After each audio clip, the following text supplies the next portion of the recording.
用力，用力呀！我怎么养了你这么个不守妇道的东西，背着我跑去跟野男人苟合，还怀了野种，让我在村里都抬不起头，真是晦气！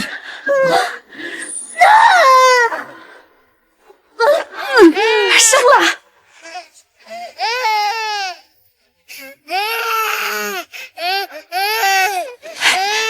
是个男孩，那又怎样？掐死人外头！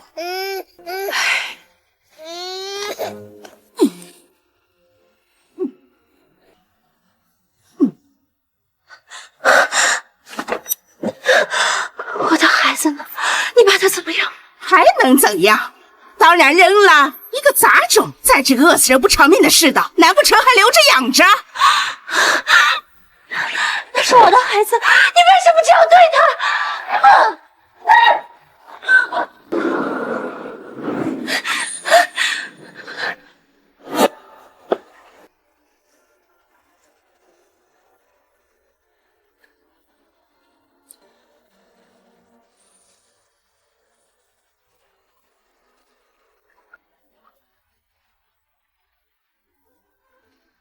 天天做这种下等人的活，什么时候是个头？早晚有一天我要成为人上人，再也不做这种脏活累活。哼！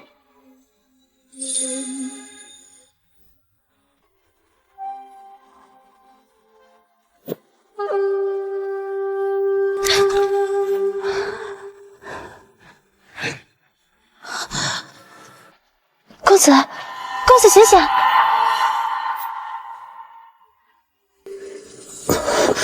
好热。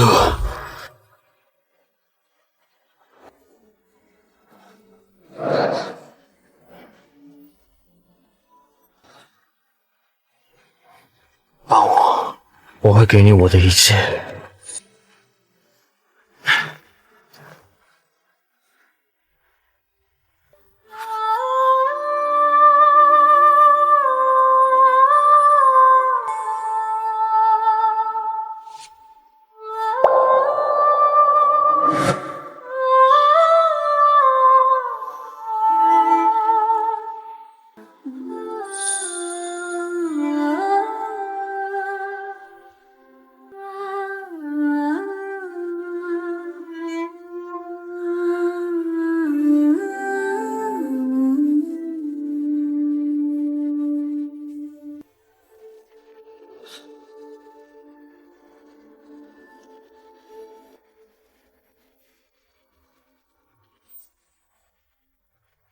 将军，终于找到您了，将军，您没事就好。将军，敌军突袭，前方战事吃紧，还请将军回营中主持大局。知道了，去，等战事平定之后，用尽一切办法，一定要找到拿着另一半玉佩的女人。是。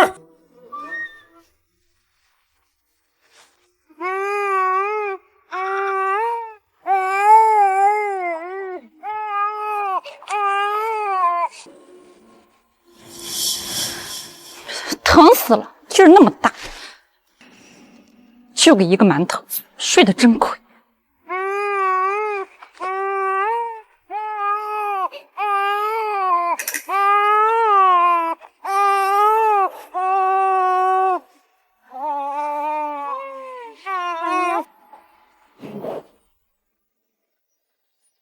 这个玉佩看着能换不少钱，这个婴儿看着细皮嫩肉的，一定也能卖不少。哼！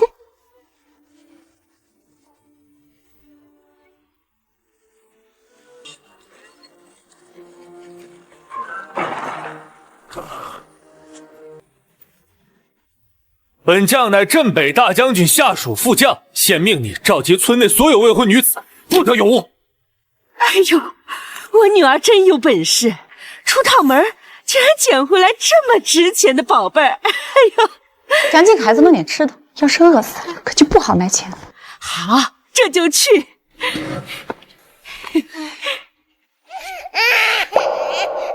哭哭哭，就知道哭，吵死！所有人都出来！镇北大将军的人来了。大人，所有人都在这儿了。军营里的人来咱们这儿做什么？听说有士兵违反军规，跟营外女子私会，要抓住那个女子，跟士兵一同进猪笼。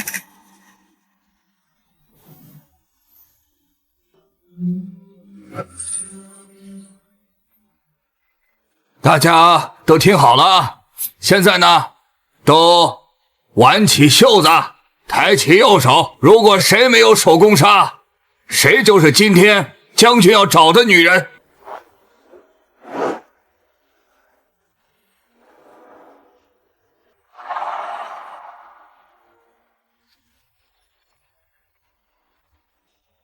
你为什么不把袖子拉起来？哎，大人，他没有手攻杀。数月前，大将军路过宁远村，丢了一样东西，你可曾捡到？可是，服务正是。恭喜大人。行了，大家都回去吧，都回吧啊！既然这玉坠是镇北大将军的，那屋里的孩子难道就是？大人，请与我到屋内详谈。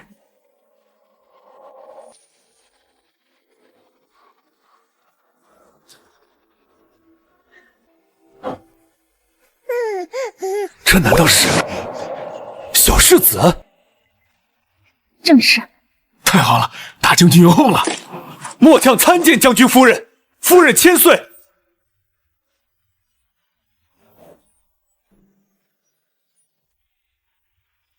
这是我们大将军对岳母的心意，待夫人回到大将军身边，还有重谢。好，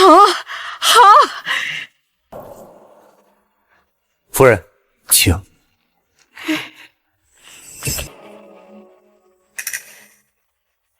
哎呀，我们家婉英啊，就是有本事，能被大将军看上，飞上枝头变凤凰喽！什么？你们家婉英被大将军瞧上了？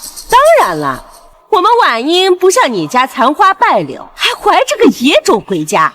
我们婉英带回家的可都是金疙瘩。凭什么他的女儿是大将军夫人，而我只能带个赔钱货？他破了身子也没什么用，倒不如卖了换一笔口粮。哎呀，军爷！哎呀，你们军帐中缺不缺那种让军爷们都乐呵乐呵的女人？什么？你有？有。太好了！军爷说大将军营帐里缺个做饭的，你收拾下跟着去，我可不会伺候你坐月子。在家也是被他虐待，还不如去军营里自力更生。好，我去。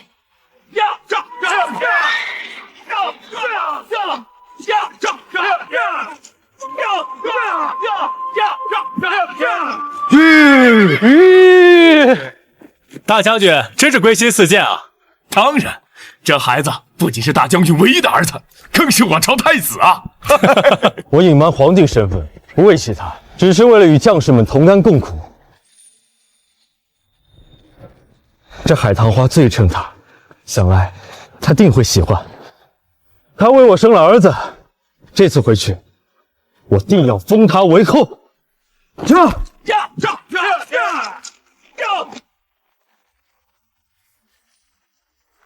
你在这里等着。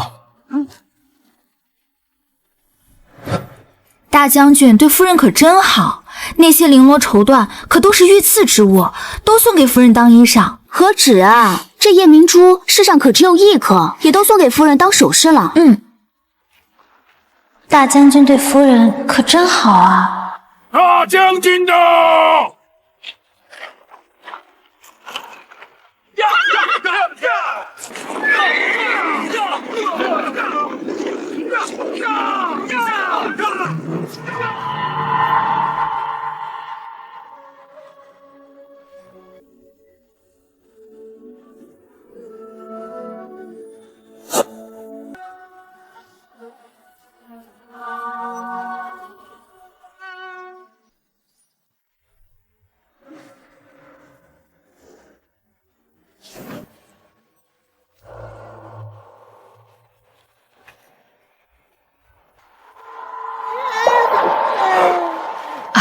将军，这就是我的孩子。是啊，小世子天庭饱满，眉清目秀，乖得很。这小世子跟将军简直是一个模子里刻出来的。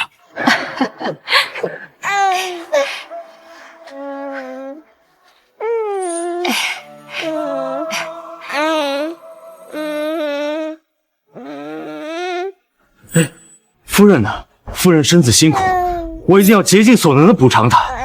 夫人在沐浴梳洗，随后就来见将军。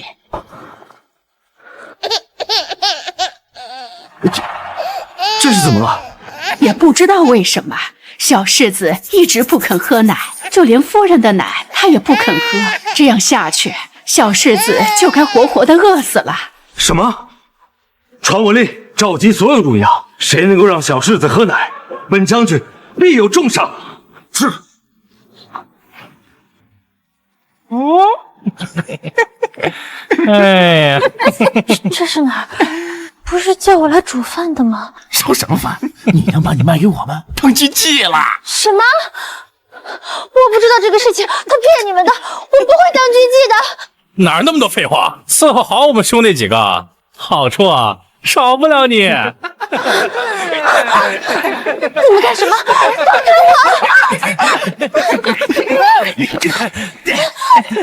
啊！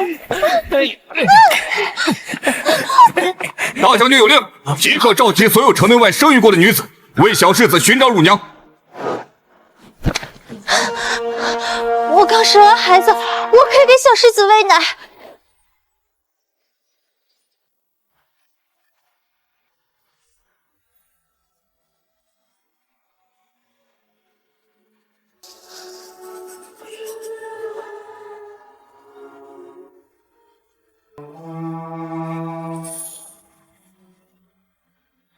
脱！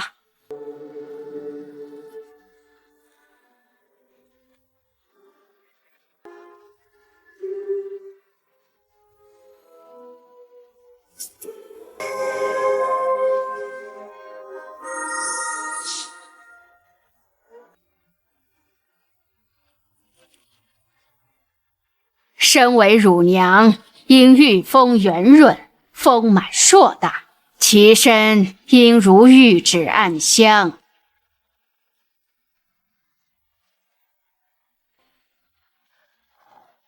太小了，不合格。不行，不合格。过于干瘪，不合格。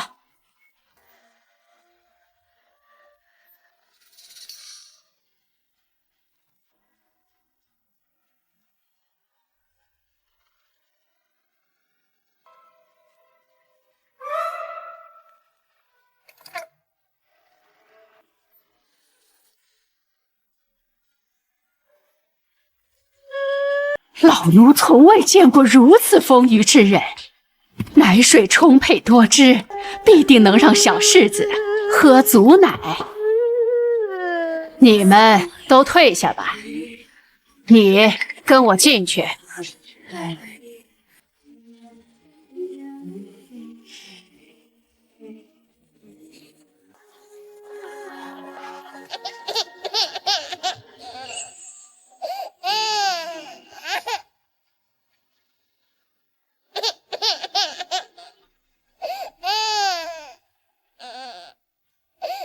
为什么我对这孩子有一种莫名的熟悉感？快喂，小世子已经1天1夜没喝奶了。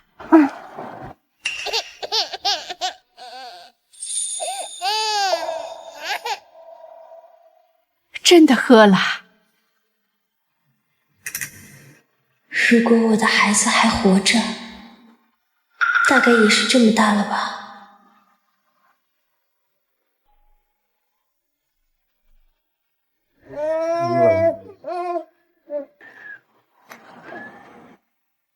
以后你就是小世子的乳娘了，你在这儿等着，大将军马上就过来。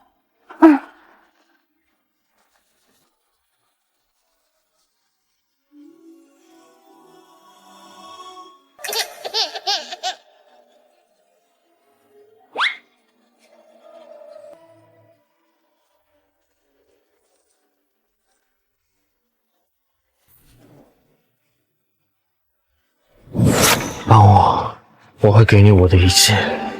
怎么是你？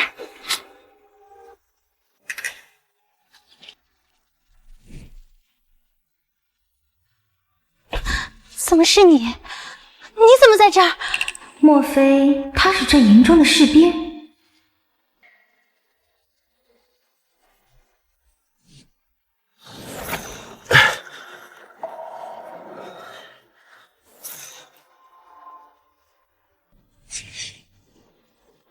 你果然和我想象的一样漂亮。你不会一直在找我吧？我还以为那晚之后你就把我给忘了。我怎么舍得把你给忘了？只是暂时吃紧，我实在腾不开时间。现如今军中安定，我便马不停蹄地来寻你了。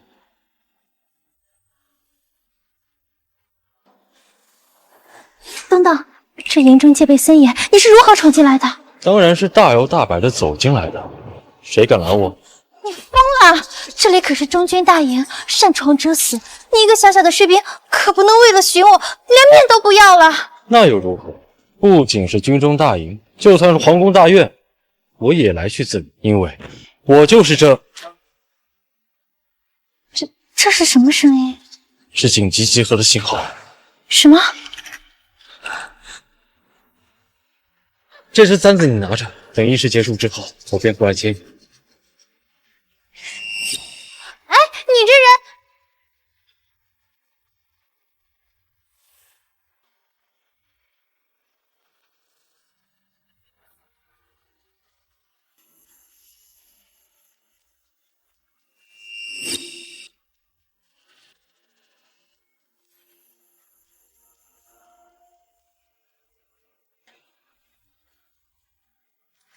夫人，将军回来了，现下正在营中。快，我要去迎接大将军。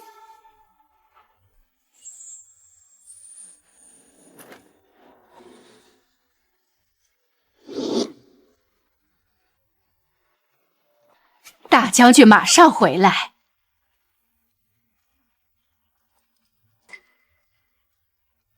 怎么是你？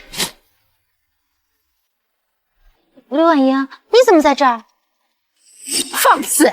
夫人的名讳，岂是你这种下等人能直呼的？看清楚了，你眼前这位可是大将军的夫人啊！夫人，这是营帐里新来的乳娘，乡野村妇，没什么规矩，您别跟她一般见识。刘婉英，这是怎么回事？你怎么变成大将军夫人了？放肆！你是什么身份，也敢质疑本夫人？夫人为将军诞下小世子，功不可没。你这大胆贱婢，敢对夫人不敬！怀孕生子，刘婉英，你我本为同乡，原本一起为将士们换洗衣物。你怀孕生子，我怎么可能不知道？我怎么会做给人洗衣服这种下贱的事？你这个贱婢，脑子是不是烧糊涂了？来人，让他清醒清醒。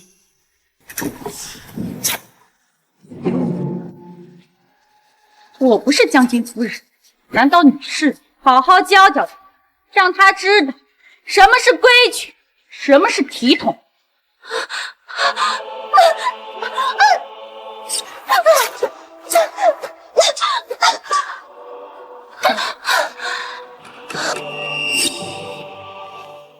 夫人教你规矩，还不快跪谢夫人！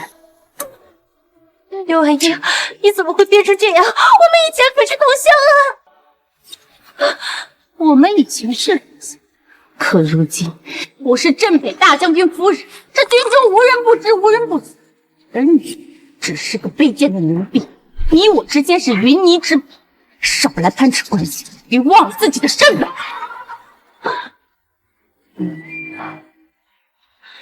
刘婉英，你这是仗势欺人！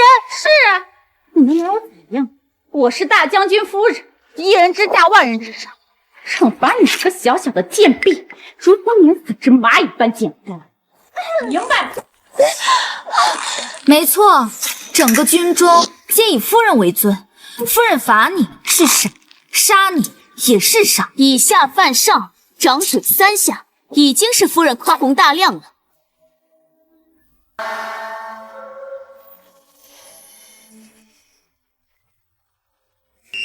这不是将军的东西吗？你说什么？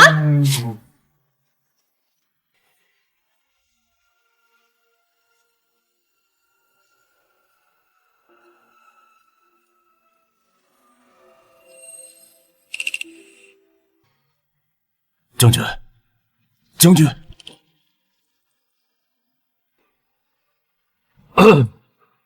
方才你们说到哪儿了？将军这是新娶了夫人，半日不见，如隔三秋啊！将军和夫人如此恩爱，要我看用不了几日，我们又能多一个小世子。将军，不如将会议延迟，您现在就去接夫人。不了，议事还有一炷香就结束了，我答应过他。会议结束之后，便去寻他。你说什么？奴婢绝对没看错，这肯定是将军的东西。说，这簪子你哪来的？你还给我你话呢？回答我！军营中私相授受是要被浸猪笼的，我不能说出它来。这是我捡来的，何时何地从何处捡？我回答不出来。我看是你偷的。这就是你找的好舞娘。夫人息怒，我不知道这女人手脚这么不干净。你这不要脸的女人，大将军的东西你也敢偷啊？夫人，这女人品行如此不端，我看她肯定不止偷了这一个簪子这么简单。说的有理，还偷了什么？我没有，我发誓，如果我拿了军营中1分钱，我愿天打雷劈，不得好死！你有会信你的鬼话吗？云庄云秀，给我把她的衣服扒了，本夫人要亲自瞧瞧。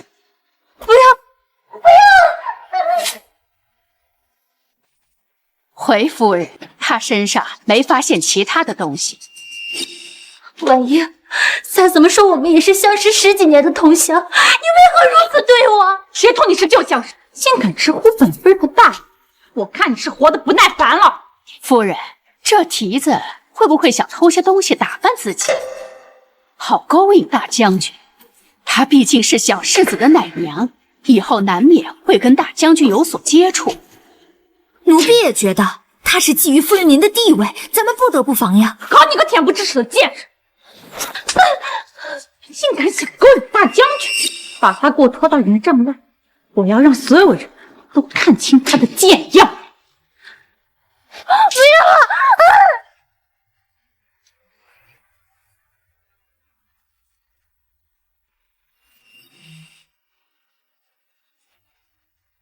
各位将士，来瞧瞧，咱们军中也是进了不干净的女人。把他给我按住！你要干什么？放开我！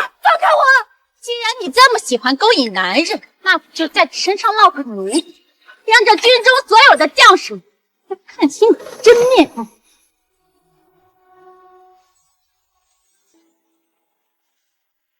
夫人请。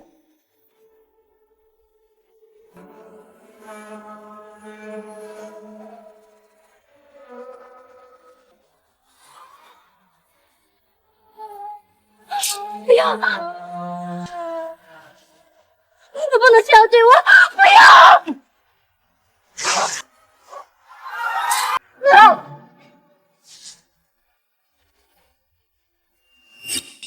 本夫人今日便告诉你，就你这贱样，这辈子顶多在军中当个军妓。立刻通知夫君，现在就要去见他。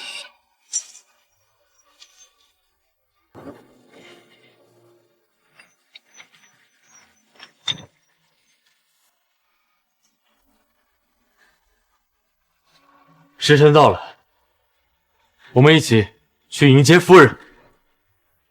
禀将军，夫人发了传信过来，此刻已经到帐外。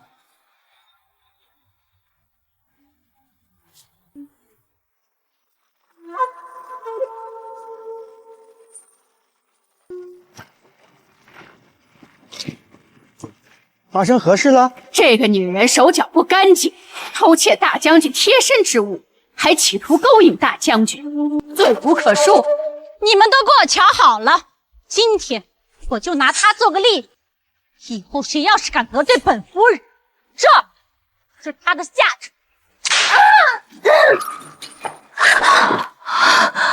刘婉英在营中滥用私刑，是违反军规的。我是将军夫人，我的意思就是将军的意思。怎么，将军不听我的，难道听你的吗？就是，你该不会以为偷了将军的东西就真成了将军夫人了吧？大胆贱婢，偷东西也就罢了，现在居然敢觊觎将军夫人的位置，见着！现在就带你去见大将军，让将军狠狠地杀了你。来人，备马！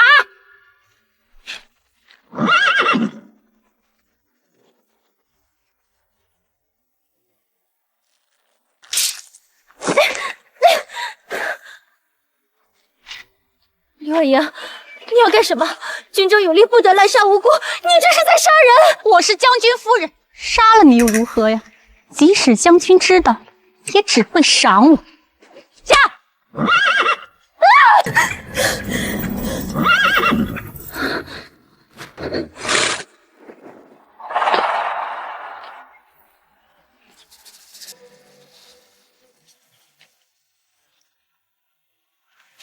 刘婉莹，你不得好死！放肆！死到临头还敢口出狂言，你个贱婢！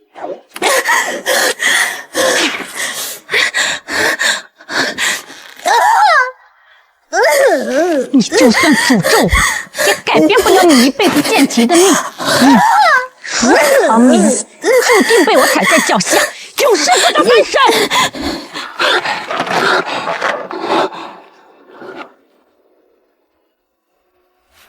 将军，妾身前来求见。夫人，一会儿见到了将军，定要将你这个妄想冒充将军夫人的贱货凌迟处死。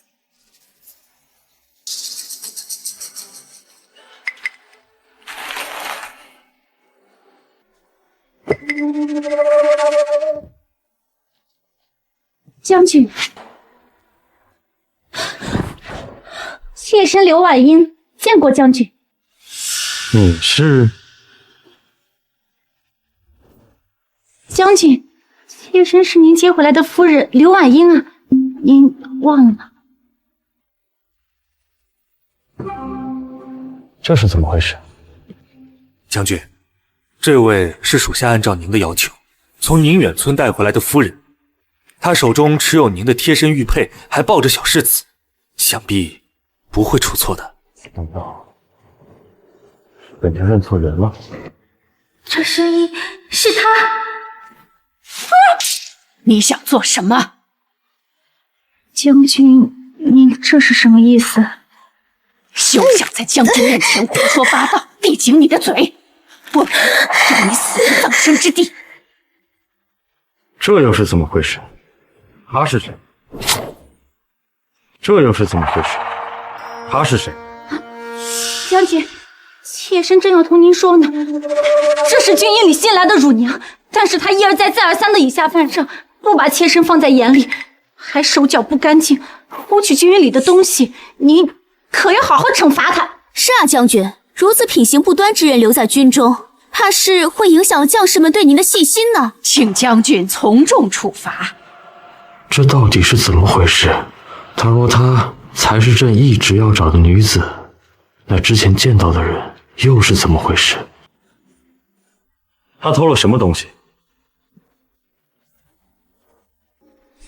将军，正是此物。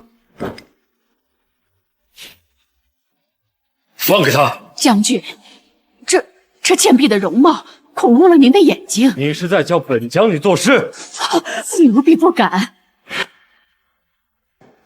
正好让将军好好瞧瞧他那不堪的模样，断了他的心思。你抬起头来。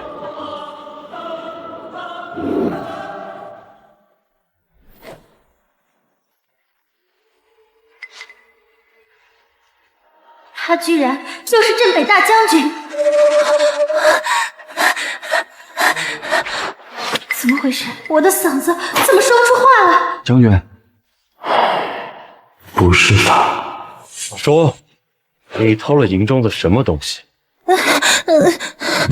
你不会说话？怎么可能？他方才还能说话的，定是他想装聋作哑，博以同情。将军，您不要被他给骗了。是啊，将军，夫人带他来的这一路上，他是能出声的，怎么见了将军您就成了哑巴了？定是这贱蹄子在耍手段。真的？将军，您若是不信，大可问这军营里的将士们，这一路上他们是不是听到过他说话？林将军，此女子并非哑巴，居然敢在本将军面前装聋作哑！说，你来此究竟是何目的？不是的，我真的是突然失声，你信我。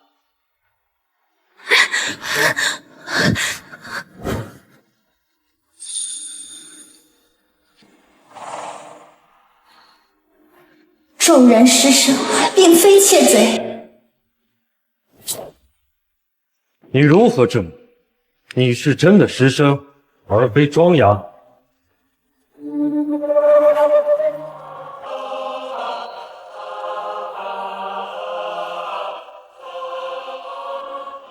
我自会证明。哼，我倒要看你如何证明。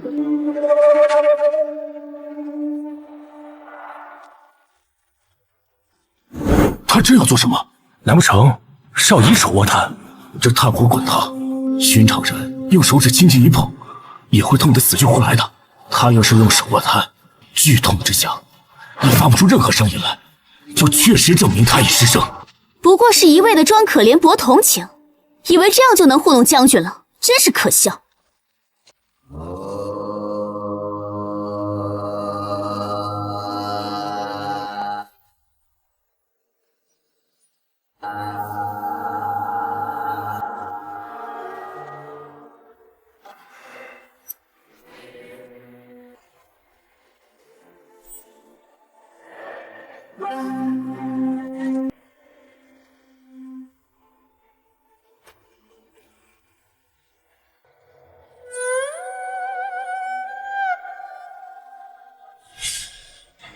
好，本将军姑且信你失声。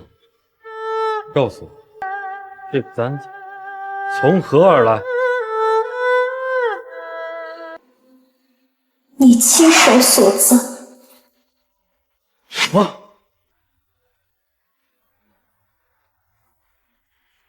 那晚的人是我。真的是你？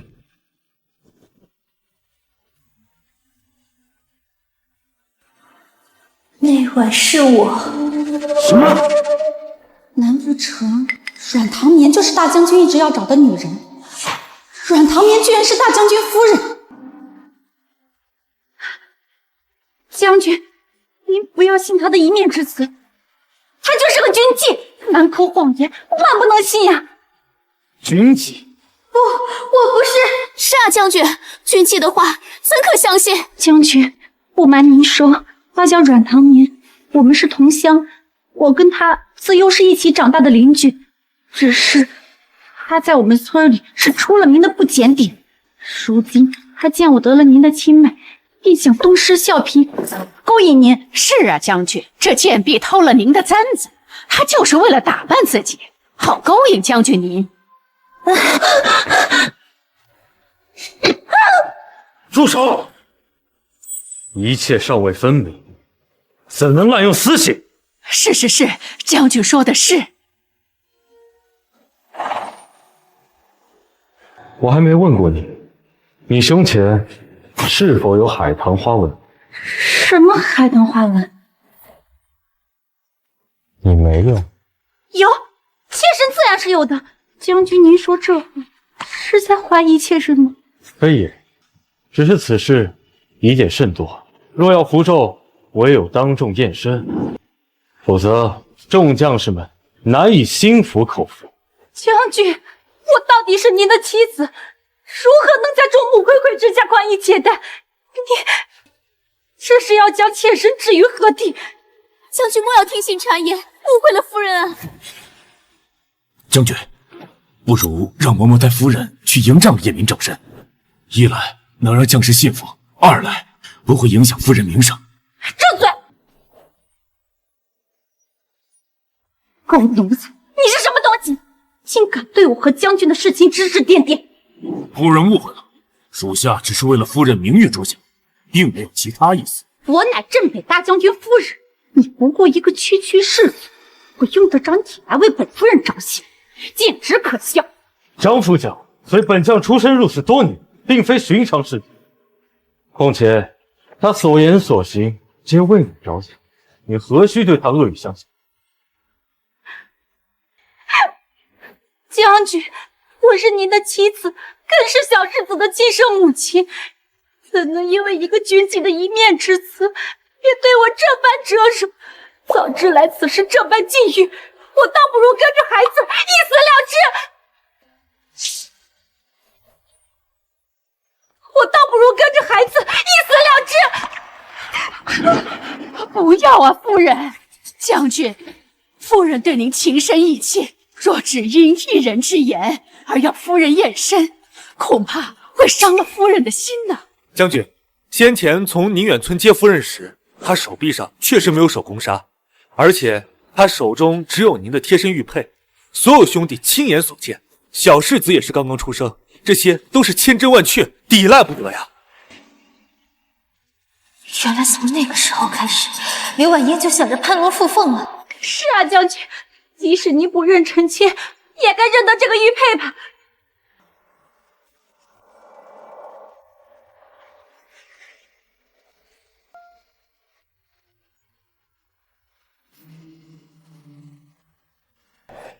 此玉佩本就是一物，当晚本将重伤，被人损救，也因此遗失了其中一块。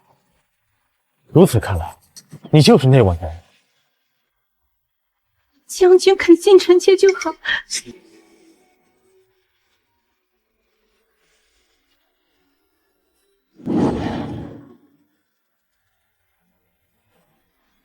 这不是我当时放在孩子身边的玉佩吗？怎么会在他手里？难道我的孩子也在刘婉英手里？小世子就是我的孩子。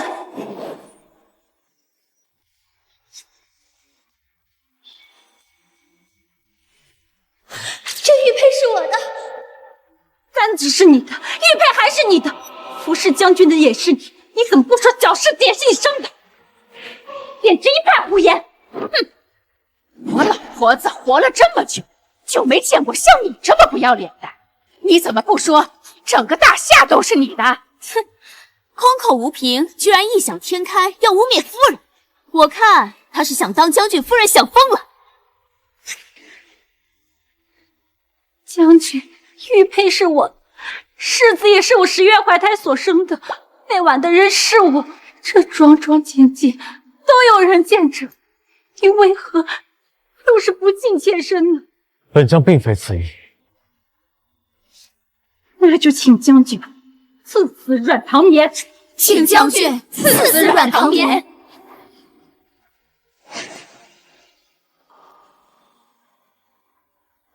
若刘婉英胸前有海棠花，我即刻就死，绝不挣扎。将军，夫人如果无法自证，恐怕难以服众。既如此，那便验。将军，妾身说了这么多，您还是不信妾身，我就这般让您生疑吗？婉英，若不一验，如何还你清白？你若执意不验，那便是心中有鬼，再对本将军撒谎。我没有，妾身所言必须属实。好，所有将士转过身去。是。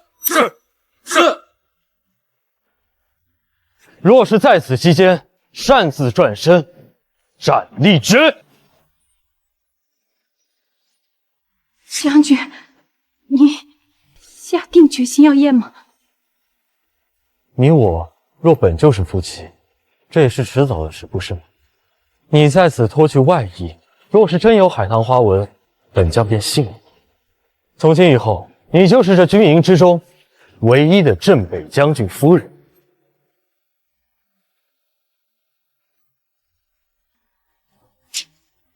将军，妾身身上有道疤痕，还未痊愈，您见了，是否嫌弃？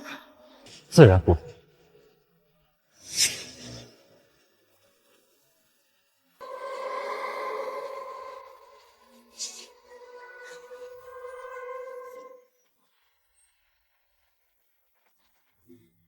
这怎么可能？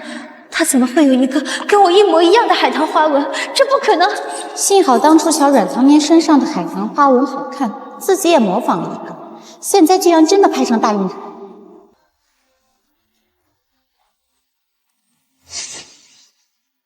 将军，这个贱人从小就嫉妒妾身，处处与我作对。妾身有什么，他便要模仿什么，还要强行抢去。就连妾身身上的海棠花纹，他也要模仿去混淆视听。女将军的内衣硬是被他瞧见了，他得知了您的身份，便异想天开，向李代讨教。原来如此。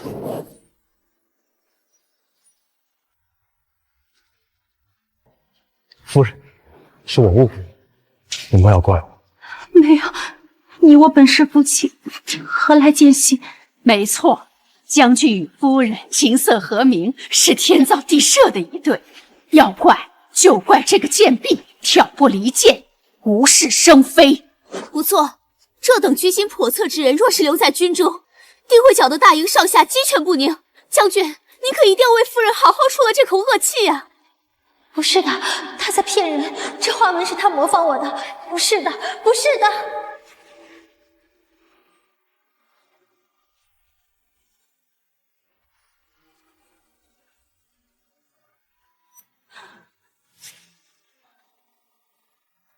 阮唐眠，你就算是将军夫人又怎样，还不是跟条狗一样被我踹倒在地？你的一切已经都是我的了。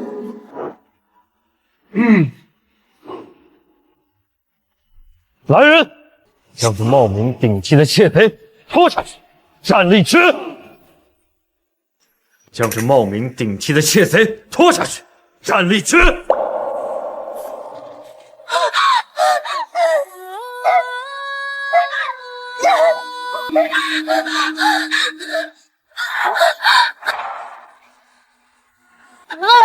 到这个时候了，竟还不死心！将军，这贱婢先前在营帐中就三番几次的质疑夫人的身份，言语侮辱夫人，一言一行都说夫人配不上您，实在是罪该万死。将军，阮唐眠说的也对，毕竟我出身微贱，只是个乡野村妇，渺小微薄，哪能与如此高贵的将军所匹配呢？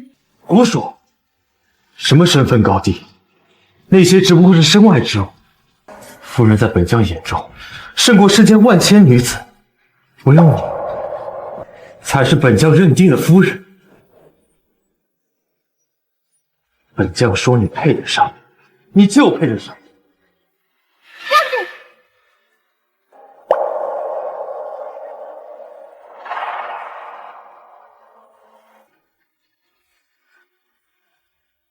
这贱婢目中无人，对你不敬，便全权交由你来处置。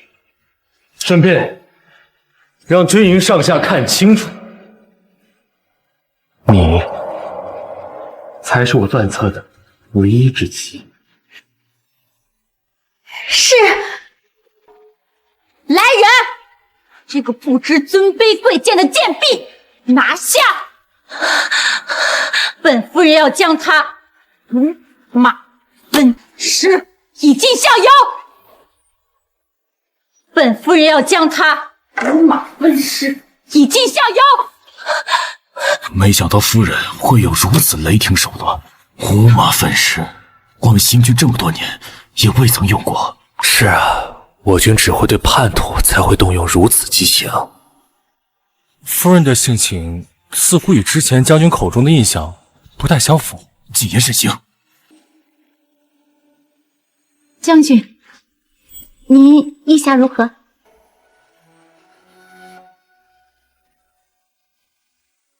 你高兴就好。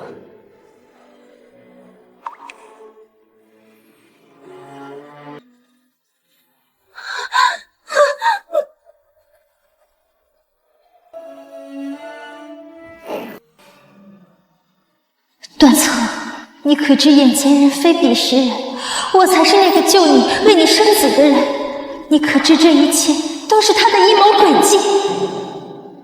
段策，若有朝一日你得知真相，可会后悔？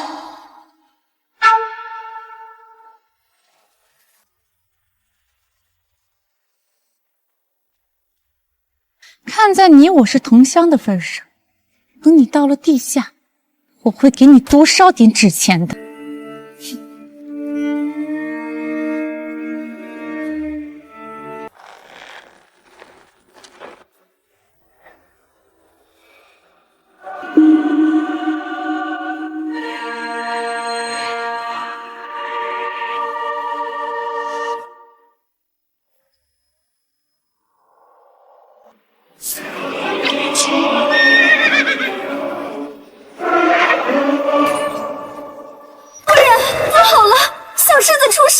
小世子出什么事了？不知怎么的，小世子啼哭不止，面色青紫，像是又喘不过气了。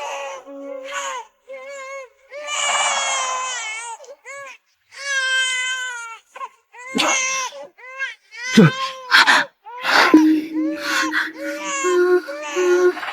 好了好了。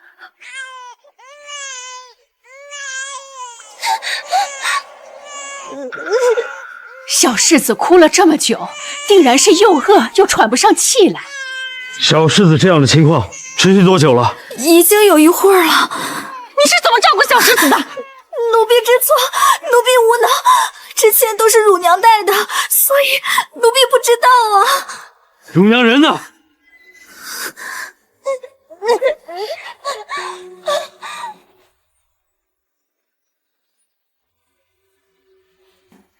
将军，小世子只喝软糖绵的奶。还愣着干什么？还不快把人给放了，给小世子喂奶！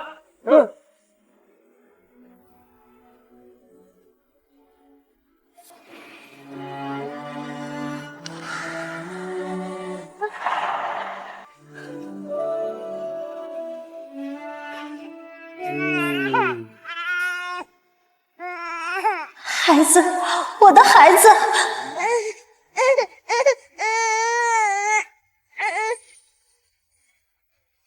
啊！小世子居然不哭了！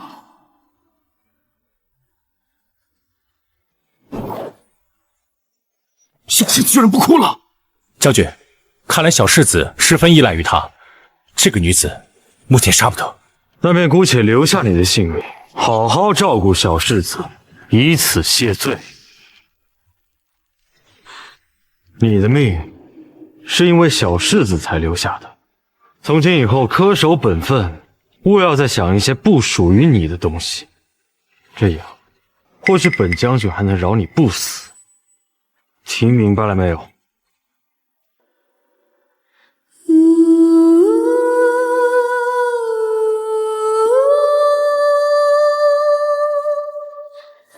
总有一天，我会把真相告诉你。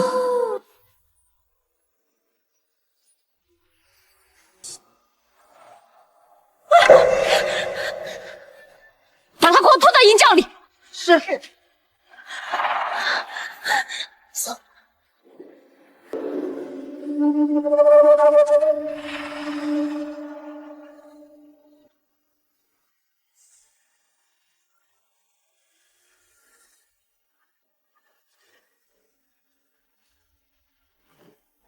见过夫人。去给他瞧瞧，伤势如何了？是。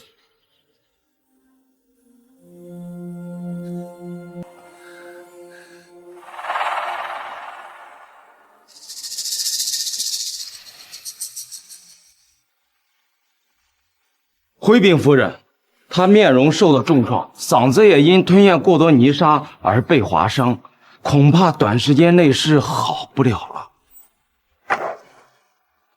是一时好不了，还是一辈子都好不了啊？是一时半会儿好不了，还是一辈子都好不了啊？下官才疏学浅，若是能够及时治疗，或许还是能够治愈的。知道了，你退下吧。是。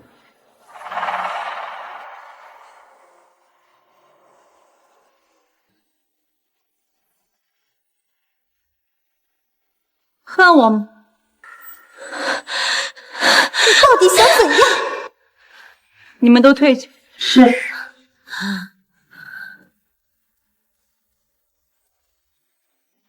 想必你很想听见我承认真相。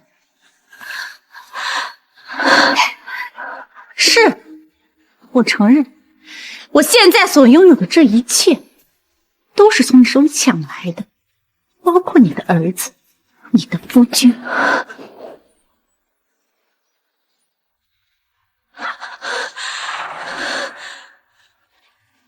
不过你也别担心，我还不至于到谋害世子的程度。你这话是什么意思？众所周知，大将军乃绝嗣之体，这个孩子恐怕是他此生唯一的子嗣，我是不会拿他怎样的。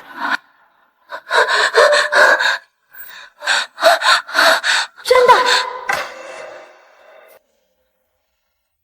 只要你一直保持这种又哑又丑的模样，不跟任何人说出真相，我保证你的儿子一定能够平安长大。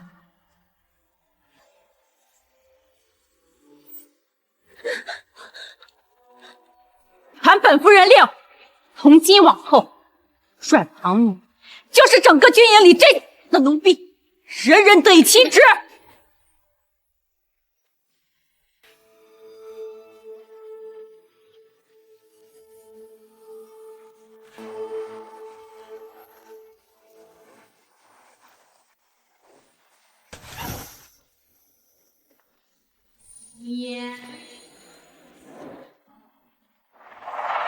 将军，今天晚了，由妾身来侍奉您。好。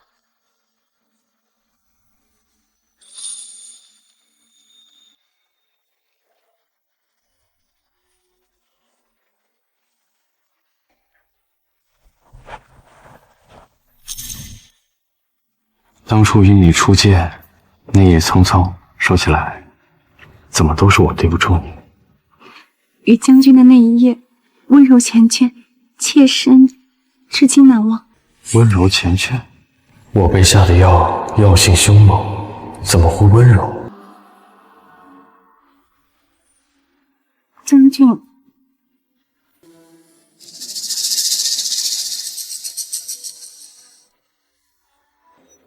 奇怪，这味道怎么感觉有些不对？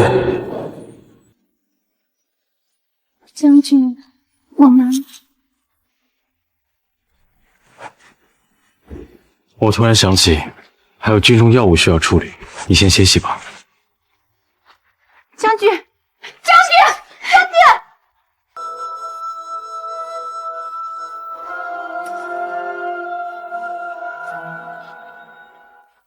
怎么？你现在进来是来看我笑话的吗？滚出去！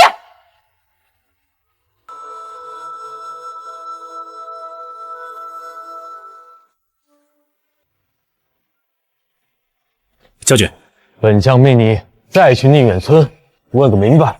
将军，您是怀疑夫人的身份？是，速去速回。遵命。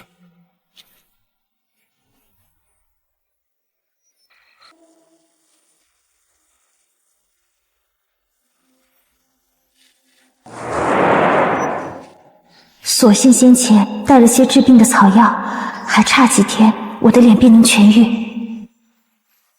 等能说话了，我一定要亲口跟将军解释，揭穿刘婉英的谎言。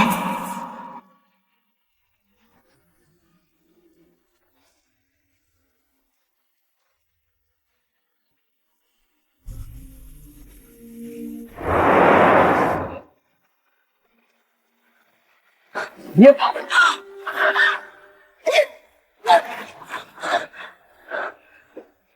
别怕，小有我谁让你爽呢？来吧！那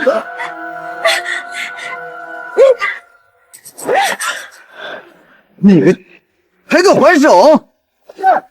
夫人都说了，你是这营中最下等的贱婢，我拿你当军妓是抬举你了，却还不知好歹。与其被这种人凌辱，倒不如一死了之。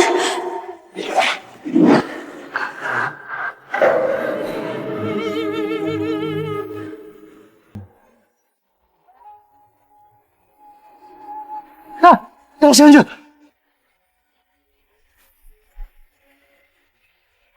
身为镇北军将士，竟干出凌辱妇女这等无耻勾当，你可知罪？将军恕罪，是这个贱婢故意勾引属下，属下才会淫乱了分寸。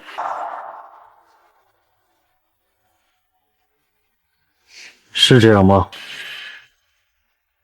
将军明鉴，她是这营中最下等的贱婢，属下就是再饥不择食，也不会选择她。她一定是用了什么手段。阮唐眠，你不会说话，连写字也不会了。将军，他心虚了，不敢解释，是他淫荡不堪，耐不住寂寞，故意勾引属下，属下是无辜的呀，将军。荒谬至极！将军，方才本将军目睹一切，你竟颠倒黑白！来人，将他拿下，重打100军棍！将军，属下知道错了，将军，将军。为何不解释？为何不解释？解释？我现在解释有用吗？我之前解释过那么多次，你又有几次是信我的？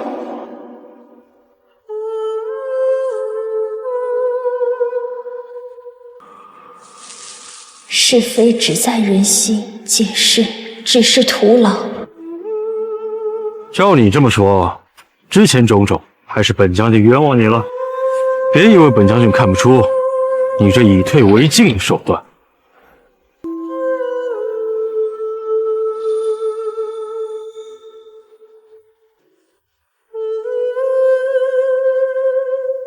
拿着，你别多想，本将军只是看你衣衫褴褛，有碍观瞻罢了。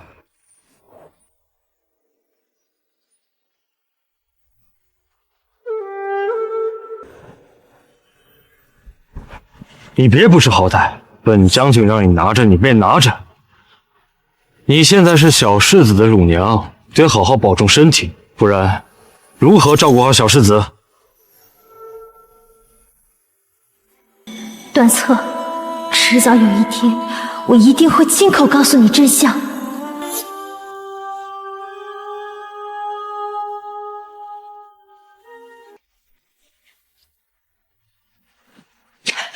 夫人，大事不妙啊！方才在营帐外，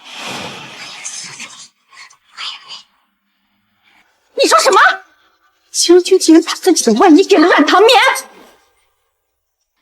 何止啊！老奴亲眼所见，那阮唐眠在将军面前装的那个叫无辜柔弱呀，对将军秋波暗送，把将军勾引的心都软了。阮唐眠这个贱人，我就不该留他这条贱命！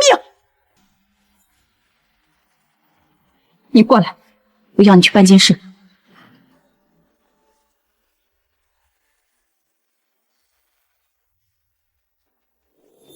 是，奴婢这就去办。阮唐眠，我要你死无葬身之地！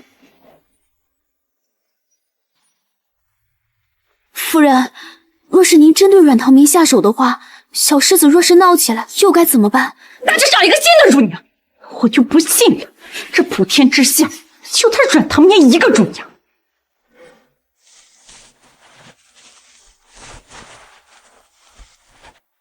太好了，我很快就要恢复了。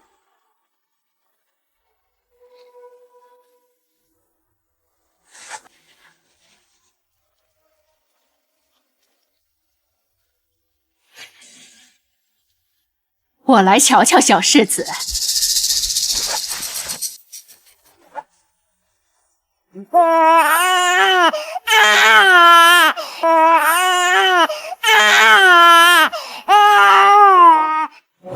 你这乳娘怎么当的？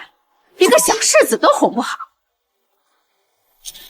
哎呀，好烫！小世子是不是发烧了？夫人，夫人，您快来呀！怎么了？夫人，小世子高烧不退，您快让大夫来瞧瞧。什么？你快瞧瞧，孩子怎么样？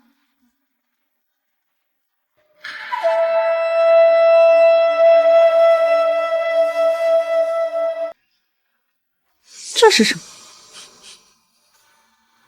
夫人，此香囊中含有穿心莲，极易对襁褓中的幼儿引起高热不退呀。什么软糖棉？这是什么？这东西是从哪里来的？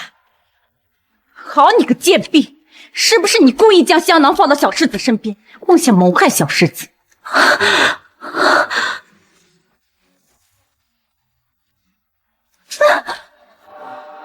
你这贱人！夫人好心留你一条贱命，你居然还不安分！你的脸居然恢复了，这怎么可能？你不是说他的脸没有恢复的可能？属下才疏学浅，实在是不知啊。不必为难大夫，是我自己治好。你能说话了？是，刘婉莹，既然你说我毒害小世子，那我们现在就去找大将军，亲自把话说清楚。放肆！竟敢同本夫人拉拉扯扯！来人，给我压住这个以下犯上的贱婢！你们敢！你们都被刘婉莹骗了，她根本就不是什么将军夫人，她就是个冒名顶替的骗子！贱人，竟然敢污蔑本夫人，连将军都承认了我的身份，你竟然还敢质疑？你是活得不耐烦了？真是狗嘴里吐出象牙来！将军，可在宁远村查到了什么？回禀将军，属下去宁远村查过，对于刘婉莹怀孕产子一事，村民毫不知情。什么？怎么会？难道真的不是她？那在宁远村可还有其他女子怀孕生子？当天怀孕产子的女子只有一个，叫阮唐棉。你说什么？阮唐棉？村里的产婆亲口所说，做不得假。而且生完孩子当天，产婆便以未婚产子乃是不祥之兆的名义，把孩子扔了。那岂不是？走，去夫人的营帐。走，去夫人的营帐。嬷嬷，给我打烂他的嘴！是。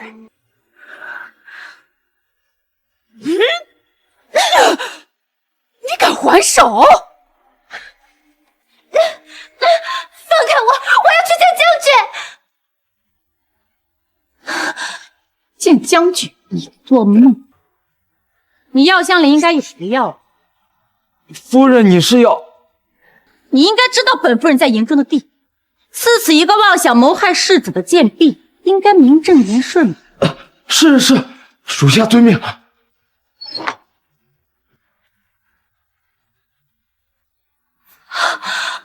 原来小世子发烧都是你设的局，就是为了害我。现在才明白，还不算太晚，也算让你死得明白。小辈子，你都见不到将军。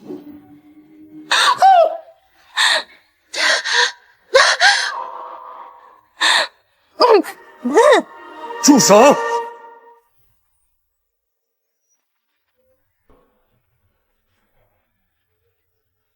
将军，你们这是在干什么？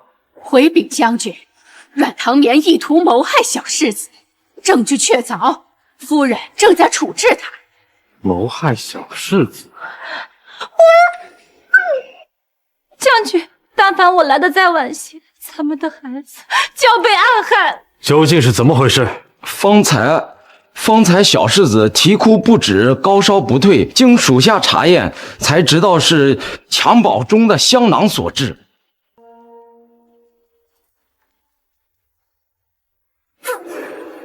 这香一股异味，是不是里面有什么不干净的东西？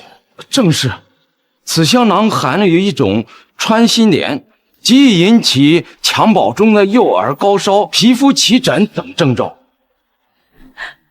将军，定是软糖棉记恨妾身对他的责罚，所以他伺机报复我们的孩子。求将军为妾身，为我们唯一的孩子做主啊！将军，我没有，将军，我毒还不识字，我怎么祸害自己的亲生儿子？你会说话？你的脸，将军，先前在营帐中，你亲手把簪子给我，你还记得吗？你方才说你的亲生儿子，是何意思？小世子是我生的，他是我们的孩子，而他就是个冒名顶替、招摇撞骗的骗子！你少血口喷人！我对将军的心日月可见，何来欺骗？将军，孩子是我10月怀胎生的，你要记我呀，将军！10月怀胎，你连换洗衣物都嫌脏嫌累，又怎么会不辞辛苦，甘愿背负骂名，却生下一个来路不明的孩子？你什么意思？依照将军所言，他那晚并未表露身份，照你的性子，你又怎么会留下这个孩子？说出去，不怕被人耻笑？你竟敢欺负我！竟敢拦我！你说这个孩子是你生的，你怎么证明？就凭我敢滴血认亲，你敢吗？将军，我愿意与小世子滴血认亲。若孩子不是我所生，我愿意自裁谢罪。你敢吗？可笑！我堂堂将军夫人，为何要听你一个贱婢的话？你说滴血验亲就滴血验亲。怎么害怕了？闭嘴！这没你说话的份儿。将军，您不会信他的，对不对？既然他把话都说到这份上了，滴血认亲也未尝不可。将军，这话的意思是不信妾身了吗？将军，夫人对您的心日月可见呐，您何必相信一个乳娘所说的话？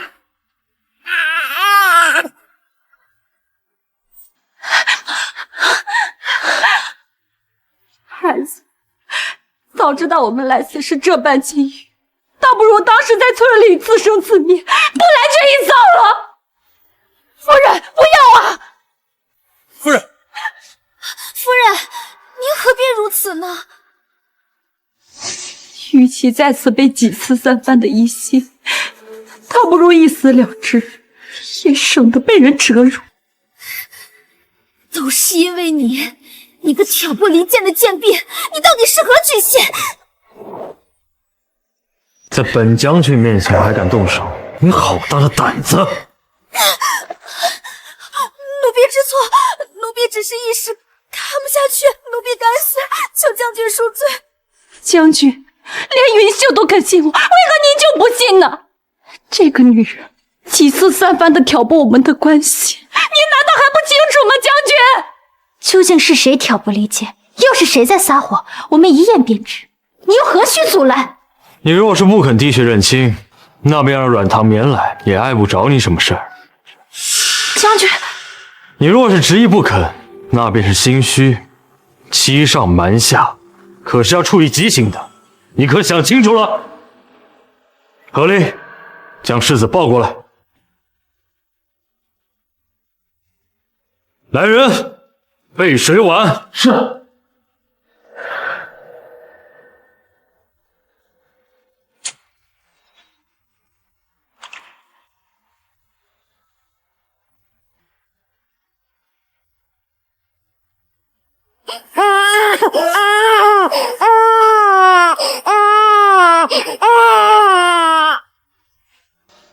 将军，请看。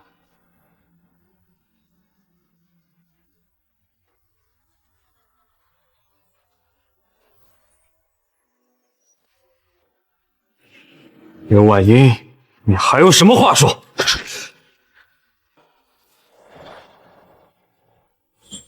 对不起，我竟受人蒙蔽，对你恶语相向，还差点让你丢了性命。将军，你之前所为只是被有心之人利用罢了，并非你的本心，这不是你的错，你无需自责。我因蒙昧而害你历经波折，你却如此善解人意、宽宏善良。本将答应你，以后一定会千倍百倍的补偿你，绝不会让你受到一点委屈。不，你还想要干什么？这个孩子即使是阮唐眠的，也不一定是将军您的。你胡说什么呢？一定有人在我生产之际故意调包了孩子。阮唐眠与我不过一墙之隔，趁我生产昏迷之际调包了孩子，轻而易举。什么？我已经去宁远村问过了，最近未婚产子的只有阮唐眠一个，根本没我。阮唐眠就是一个千人骑万人压的军妓，怀孕生子再正常不过，她肚子里生下来都不知道是哪个野男人的野种，你自然查不出来。刘婉英，你简直无药可救！阮唐眠，你这个毒娼妇，是你故意调包了我的孩子，还谎称自己的孩子死了，将你带逃家。将军，您明鉴呀，将军！你以为本将还会信你的鬼话吗？来人，属下在。将这冒名顶替的赝品乱棍打死！还愣着干什么？还不动手！是。将军，你不能因为看上阮唐眠，就对那个孽障睁一只眼闭一只眼呀！将军，孩子根本就不是你的。这怎么回事？这夫人不是真夫人，世子不是真世子。我也不知道啊。夫人和孩子都是你带回来的，你怎么能不知道呢？我……难道小世子不是大将军的孩子？不知阮唐眠将我的孩子调包去了何处？将军，你明鉴啊，将军！那宁远村为何无人知晓你怀孕生子？我本就是寻常女子，未婚生子，本就是奇耻大辱。我将阮唐眠做陪幼生，厚颜无耻，是吗？我娘得知后便要打掉这个孩子，是我以死相逼，才得以保住他。为了这个孩子，我日日住在地窖里，才能避过流言蜚语，人身生子。刘婉英，你这编写桥段的本事，不去写话本子，还真是可惜。我亲眼看见阮唐眠和士兵们厮混，将军，你不要再睁一只眼闭一只眼了呀，将军！我确实见过他出入其他将士的营帐。将军的血统不容混淆啊！将军，谣传四起，人言可畏，以讹传讹。我想请将军与小世子滴血认亲，以正视听。不可，本将不同意。唐眠，你已经为了我和孩子受了那么多委屈，怎么还能继续滴血认亲呢？谣言止于智者，公道自在人心。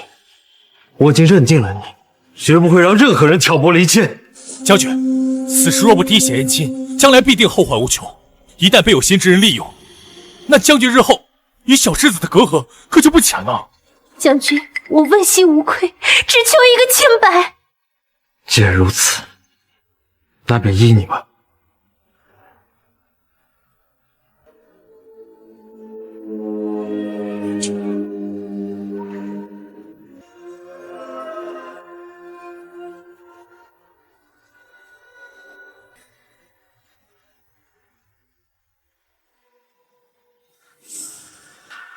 什么？这怎么可能？夫人是假的。你受苦了，刘婉莹，你还有什么话好说？事情败露了，想要逃跑吗？来人，将他拿下！将军，我错了，我糊涂，你原谅我好不好？你好大的胆子，竟敢瞒天过海，枉我如此信你！唐唐明，我错了，不该伤害你。是我该死，是我该死，你原谅我好不好？放过我，放过你。你让丫鬟嬷嬷几次三番害我之时，可曾想过放过我？老奴该死，老奴知错，求夫人惩戒。奴婢也是被这个女人给骗了呀！之前对夫人都有冒犯，还请夫人宽恕。唐明，我那是太害怕了，我不知道自己在干什么。是，你当然不知道，一朝飞上枝头变凤凰，这泼天的富贵迷人眼，换作是谁都会迷失自我。是，对，你说的是。但是你却是人性泯灭，想要置我于死地。阮唐明，你怎么能这样对我？我们可是同乡啊，自幼一起长大的邻居。同乡之情，邻居之义。同乡之情，邻居之义。你面人掌过我之时，可曾想过我们是同乡？你骑马将我游街拖行的时候，可有想过我们是邻居？你欺上瞒下，欲将我五马分尸的时候，可曾想过我们是从小到大10几年的情谊？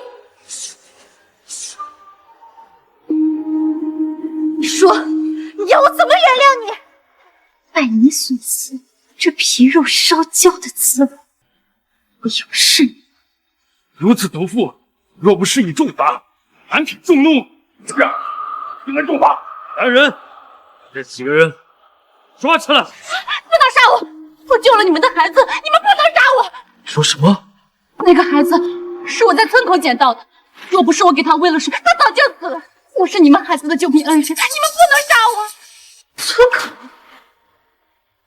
对，要不是你那个好羊把孩子扔到村口，我怎么可能会冒名顶替？造成这一切都是你的母亲曹桂兰，不是我。我与曹桂兰的恩恩怨怨，我自会找他算个清楚明白，跟你无关。不想再看到你这张脸，给我滚！等等，他不能就这么被拖走。将军，你这话是什么意思？难道你还想护着他？将军救我！将军，他让你受尽磨难，多次徘徊于生死之间，就这么拖出去，岂非便宜了他？你的意思是？自然是要五马分尸，挫杨辉。还愣着干什么？还不快去！属下请求当行刑官。好，趁着昏死过去行刑，未免有些不人道。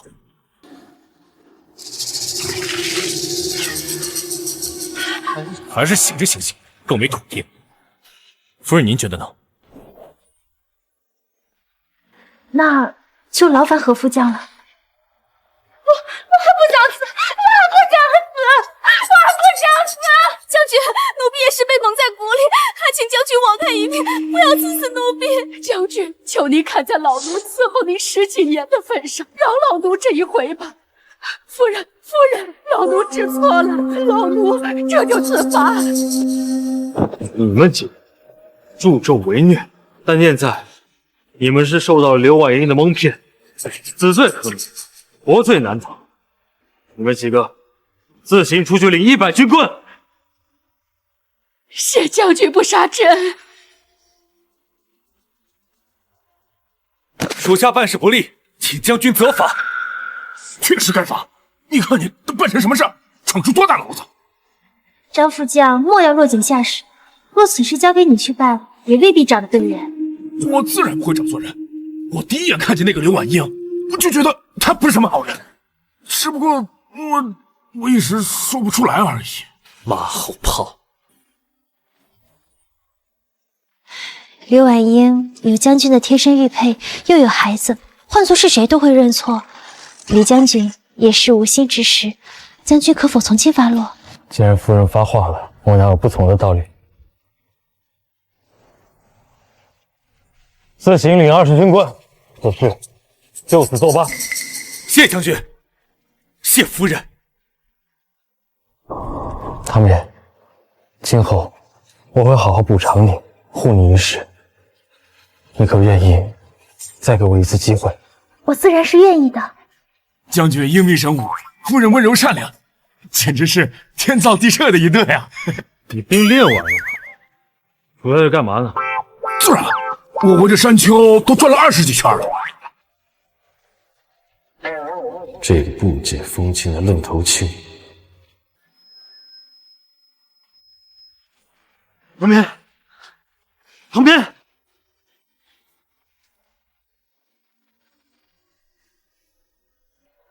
大夫，夫人她怎么样了？夫人产后未能得到充分养护，这历经坎坷，身体亏损太多，需静心调养。用最好的药。军营中若是没有，就派人出去救。无论用尽什么办法，一定要救好夫人。是，属下这就去跟夫人拿药。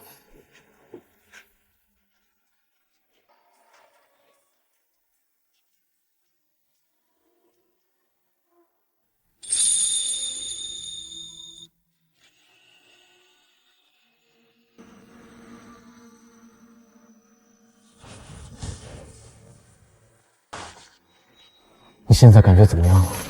还好，让将军费心了。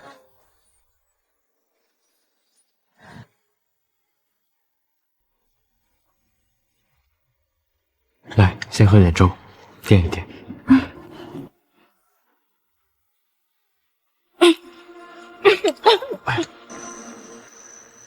我帮你更衣。不用了，还是我自己来吧。我们是个夫妻，这有什么的？我身上有很多伤痕，恐怕将军见了会失望。我配不上将军。本将军征战沙场多年，身上的疤痕比你多上数倍，你会嫌弃我吗？怎么会？那这也是我的答案。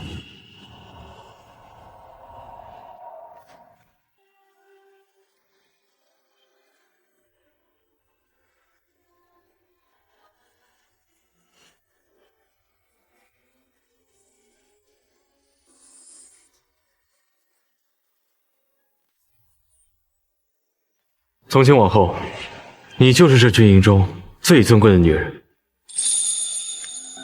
今后，夫人的命令就是本将的命令，听明白了没？是。承蒙将军厚爱，只是在这军营中尚可得将军庇佑。可若他日班师回朝，传言出去，说将军夫人是最低贱的浣衣婢，只怕会给将军蒙羞。夫人多虑了，就算是班师回朝，放眼整个天下，我段策的妻子，还无人敢有异议。什么？把东西放好，先退下吧。是。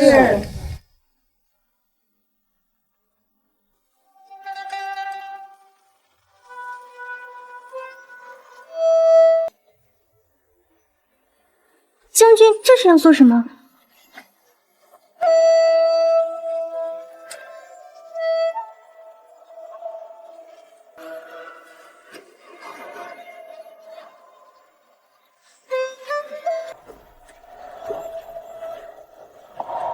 打开看看。这是传国玉玺，将军，您是皇上。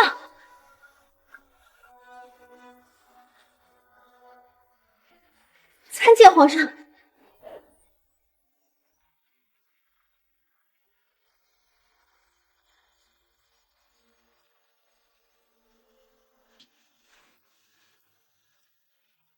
朕隐瞒身份，御驾亲征，为的是与将士们同甘共苦，没有其他的意思。我还是镇北大将军，你的夫君。待班师回朝，我便昭告天下，封你为后。唐绵不敢妄想皇后之位，只求能与将军白头偕老，我们一家人永不分开。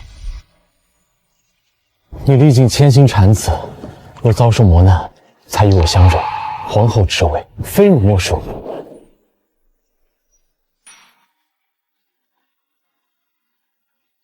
并非是唐绵推脱，只是我的身份，怕是日后会让皇上被人诟病指摘。身份固有高低贵贱，但唐绵以品行出众，品格高贵。若是在意浣衣玉女身份遭人指指点点，大可不必忧虑。朕会处理好一切，让朝中那些迂腐文官悉数闭嘴。并非是这个原因。那是为何？我其实从未告诉过皇上，我并非宁远村之人。哦，那你出身何处？祖籍何处？我祖父名阮吉文，是前朝首辅，亦是罪臣。阮吉文，朕听着名字这么熟悉。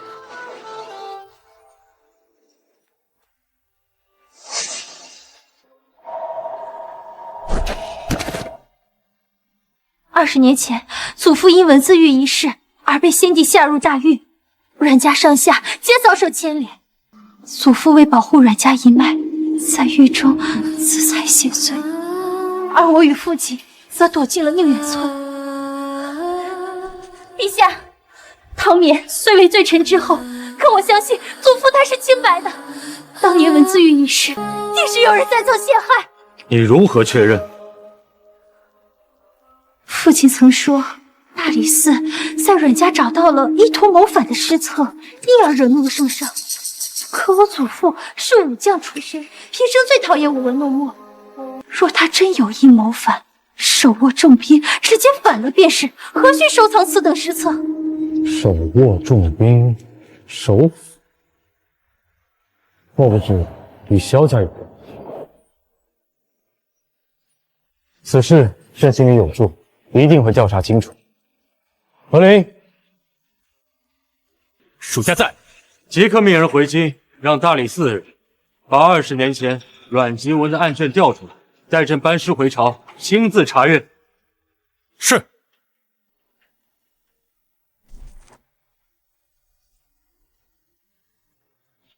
你放心，我绝不会再让你受到污蔑，更不会让我们的孩子成为罪臣之祸。多谢陛下。将军，夫人，小世子方才又哭了。他应该是饿了，我过去看看。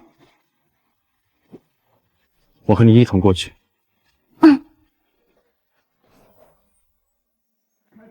张副将，我还没抱过小世子呢，让我抱抱。去你的！排队行不行？我在你前头呢，要抱也是我先抱。你又没成过亲，你能抱得好孩子？张全，你看你5大3粗的，别再给小世子摔着，给我抱。不行不行，你还没好拳呢，你抱孩子站不稳，你才更容易摔着小世子呢。哼！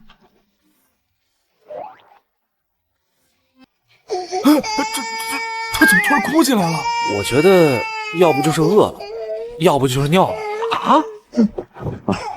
将军，诸位辛苦了，把孩子给我吧。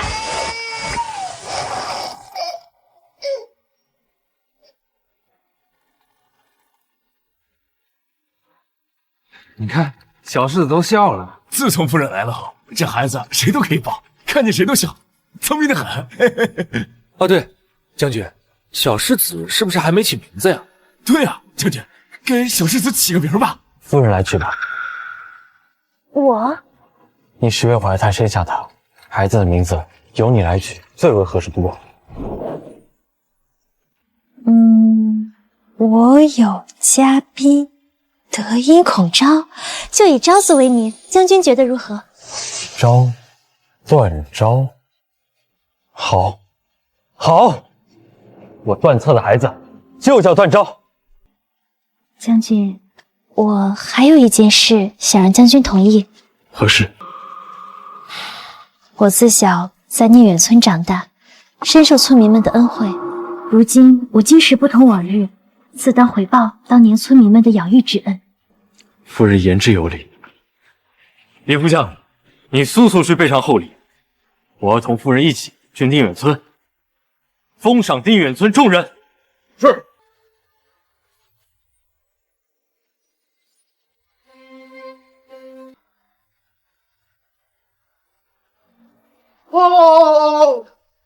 启禀将军，敌军突袭我军前线告急。什么？已经攻下我们2处驻扎地了。众人集合，随我出城。是。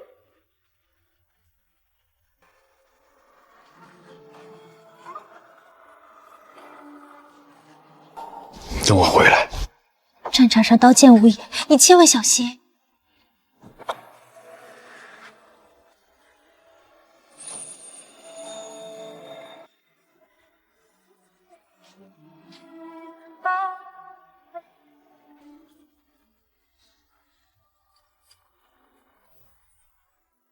夫人，按照您的要求，我给宁远村各家各户的封赏礼物都在这儿了。辛苦李副官了。下午我先自行去宁远村，你们随后再来。夫人，您只身前去会不会不安全？宁远村是我生活了10几年的地方，怎么会不安全？夫人，这是我军召集信号的穿云箭，您只身前去，若是有何危机，向天发射，属下会立刻带兵前去。好。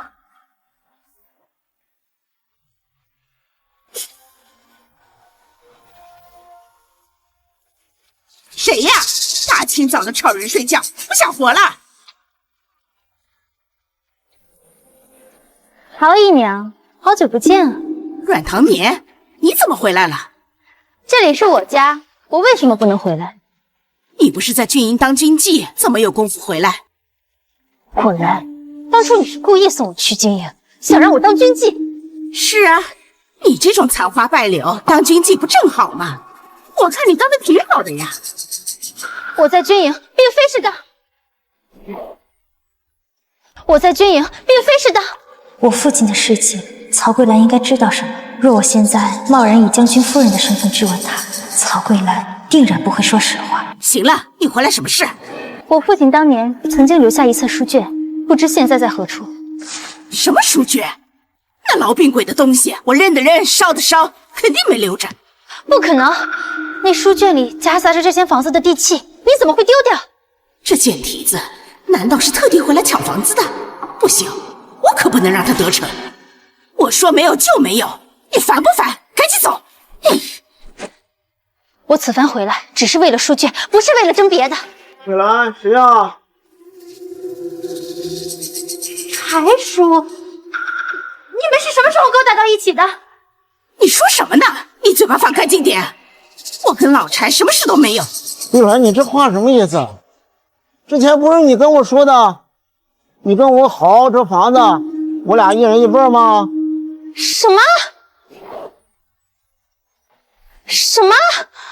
这是我爹的房子，你凭什么给别人？你爹都不知道死了多少年了，骨头埋在地里，怕是都散架了。我还顾及你爹？我呸！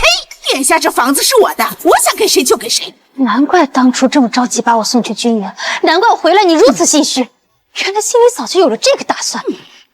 你想怎么样？我现在就把你们的丑事宣扬出去，让他们都看清你们的真面目。我进去，进去。你给我老实点儿！你们要干什么？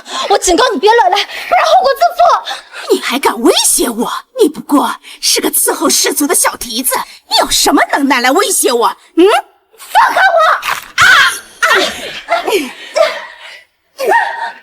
你个贱人，居然还敢咬我！你居然还敢咬我！桂兰，你说怎么处理这丫头？只有死人才不会说话，当然送她去死啊！那不然呢？让她知道我们两个人的事情身败名裂吗？可是这光天化日之下杀人，要是被别人知道了，我们岂不是大祸临头啊？怕什么？我之前同村里人讲，他去外地谋生路，好些时间回不来。今天就算他死在这个院子里，也无人知晓。再说了，她是阮康成唯一的女儿，只要她活着一天，这房子就有了一分。你得为咱们未来想想。你要是敢动我一番，我让你们死无葬身之地！小娼妇，死到临头还敢咒我！之前把你卖到军营去，是老娘对你的恩赐，现如今可是你亲自送上门找死的，别怪我。老柴还不动手？他死了，那房子就彻底是咱们俩的了。你说的对，快去拿绳子来。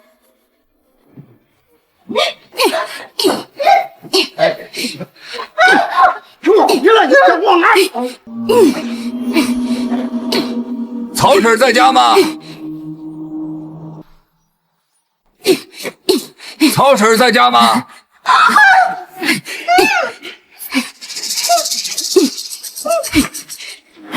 在呢。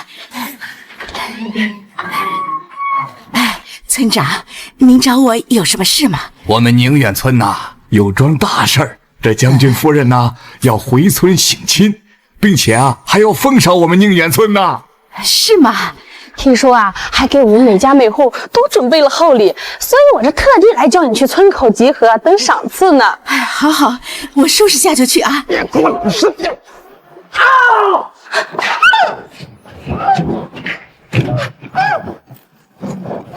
什么声音啊？里面有人呐？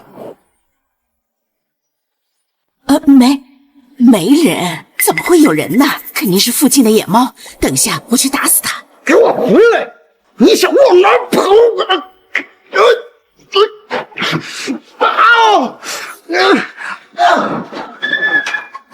村长，救我！唐眠，你怎么会在这里啊？村长，曹桂兰勾结他的奸夫，想要害死我，好独占我爹的房子。什么？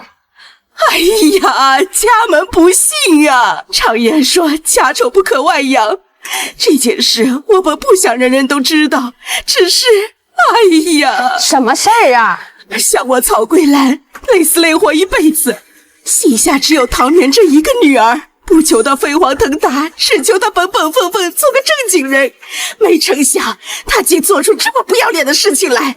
此话怎讲？先前我以为唐眠这丫头是出去做正经营生了，结果她勾引老柴不成，敲诈勒索老柴来着。老柴没了法子，带着阮唐眠找上门来。曹桂兰，你血口喷人！我血口喷人？老柴，你说。阮唐眠突然说要嫁给我。村长，你也知道我年纪大了，无儿无女，也没娶上个媳妇，自然也就高兴地答应了下来。没想到他竟然想勒索我的钱，简直是信口开河！我也有夫婿，何须勾引你这种人？你哪来的夫婿？军营里伺候士卒伺候来的？什么？伺候士卒？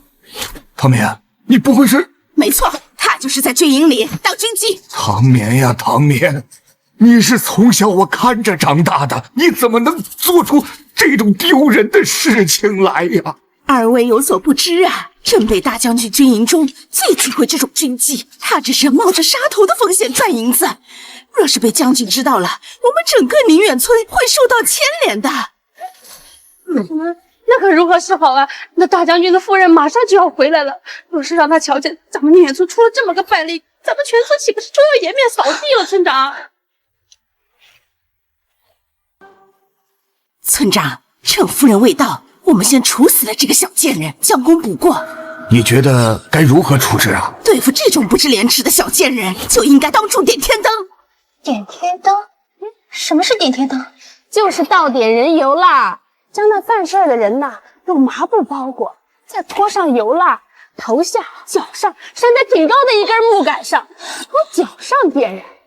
你这贱皮，回我宁远村生育，可就得这么办。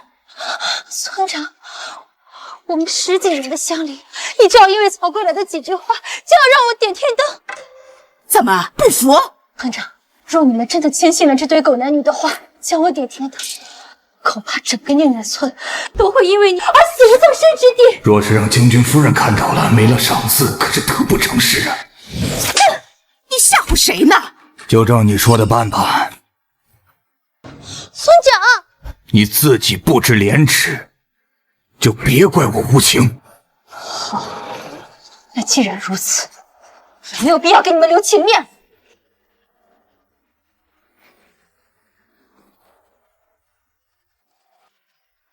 他这是干什么？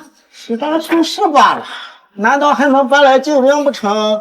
就是，他去军营里是当最下等的军妓的，又不是当将军夫人，能有什么能？曹桂兰，倘若我说我就是将军夫人，你又当如何？阮唐眠，你可真是撒谎不过脑子！将军夫人刘婉英那是在咱们众目睽睽之下被接走的，现在你说你是将军夫人，你要是将军夫人，我就是皇太后。行了，别啰嗦了，执迷不悟，把阮唐明拿下，押至村口。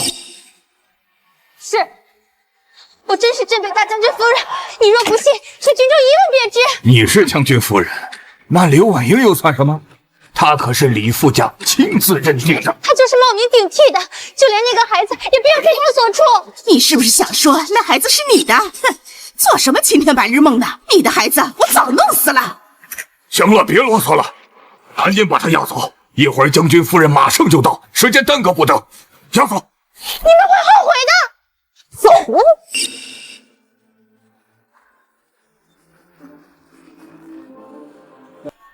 是夫人的求救信号，夫人出事了！所有人，随我去宁远村找夫人。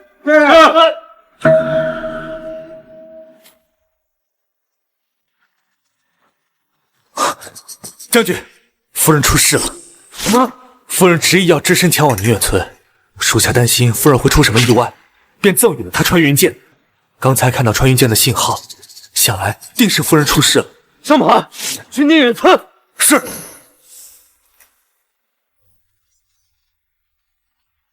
那不是婉家的婉唐远吗？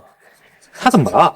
哎，说起来，怪我这母亲教导无方，竟教出一个去当军妓的女儿啊！军妓啊，他竟然是这样的人啊！真给我们宁远村丢人啊！宁远村清白了几辈子的名声，都要被你给玷污了。先前呐，未婚先孕，我们睁一只眼闭一只眼也就算了，现如今竟还做起这不知廉耻的勾当，简直是天理难容啊！村长，快行刑吧！等下将军夫人到，若瞧见了，可不好啊！是啊，快行！阮唐明，你还有什么话想说吗？枉我对你们感恩戴德，你们竟如此狠心！我告诉你们，我才是真正的将军夫人！你们今天的所作所为，都是在自掘坟墓！你们今天的所作所为，都是在自掘坟墓！说什么？她是将军夫人？她疯了吧？将军夫人不是刘婉英吗？死到临头胡诌的呗，有谁会信她？就是，婉英可是当着全村的面被接走的，她才是真正的将军夫人。你说你是将军夫人，你可是有证据证明？待我夫君赶到，自会证明我的身份。阮唐眠还有夫婿的，他未婚先孕，哪来的夫婿啊？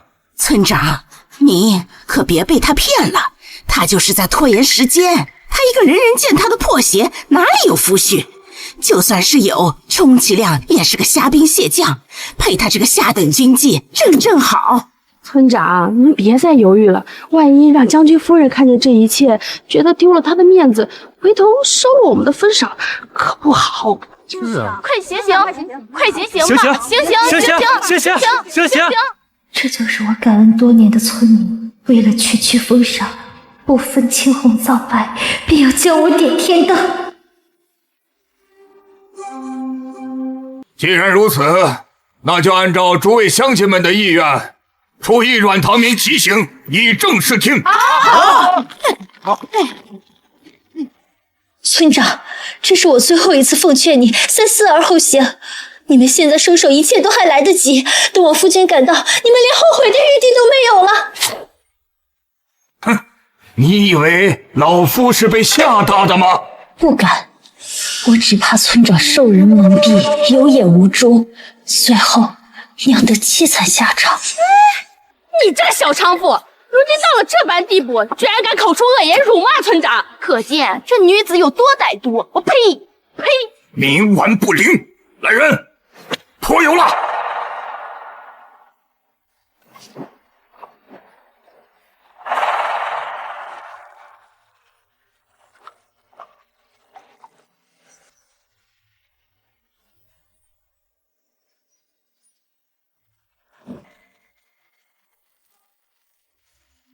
今天我们村出了一件丑事，阮家女阮唐眠不知检点，私作军纪，严重侮辱我宁远村门楣，现处以极刑，点天灯，以正我宁远村之清明。好，油蜡一泼，火把一丢，神仙难救。阮唐眠，你死定了！阮唐敏，你的时辰到了，下辈子做个清白之人。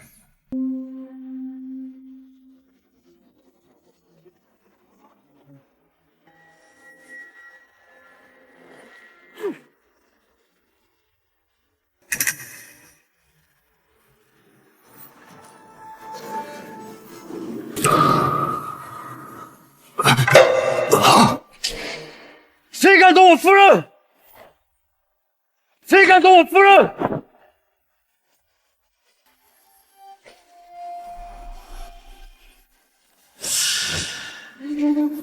大将军，大将军怎么会来这儿？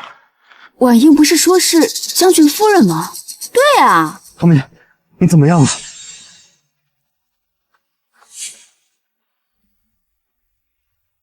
你们好大的胆子，居然敢对大将军夫人用刑，都不想活了吗？什么？大将军夫人？阮唐眠就是我们大将军夫人。不可能！将军夫人不是刘婉英吗？怎么又变成阮唐眠了？刘婉英冒名顶替将军夫人，早已伏诛。哎呀！小的有眼无珠啊，错把将军夫人当成下等军器，还要往将军害害。本将军捧在手心的女人，你们却对她动手打骂，简直罪无可恕！来人，将他们全部羁押，听候发落！来人，将他们全部羁押，听候发落！是。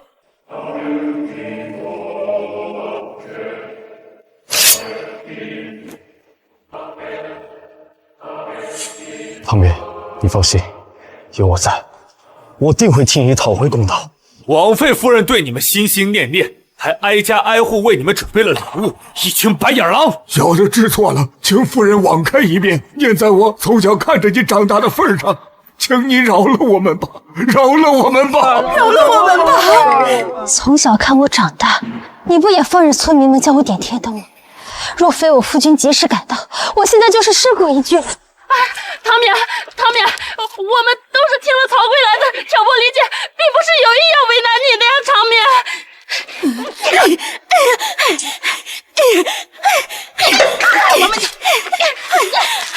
唐敏，你饶了我吧，唐敏，我们不是有意的。将军，曹桂兰霸占我爹的房子，与人私通被我发现，还颠倒是非黑白，想要污蔑我，还请将军发落。李乾，将曹桂兰拿下，拖出去，乱棍打死！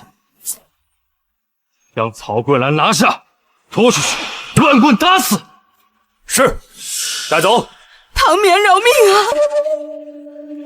唐绵饶命啊！唐绵饶命！李副将，这些人以下犯上滥用私刑，该如何处置？按照我朝律令，上责50，流放岭南。抓起来，带走。辛苦你处理这些人了。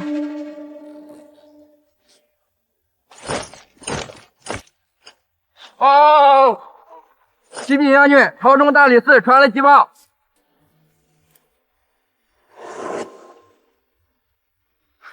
唐敏，你看，是你听了定会高兴的消息。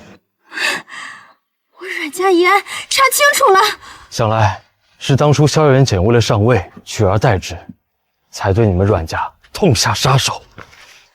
为了一己私欲，竟害我阮家满门，简直禽兽不如。现如今证据齐全，只需下一人证，便能坐实萧家的罪名。等回宫之后，我定会再派人。将军，将军助我阮家翻案，唐绵感激不已。只是这仇，我得亲自报，才痛。看来你心中已有了对策。我会让这最后一个人证乖乖走到将军面前。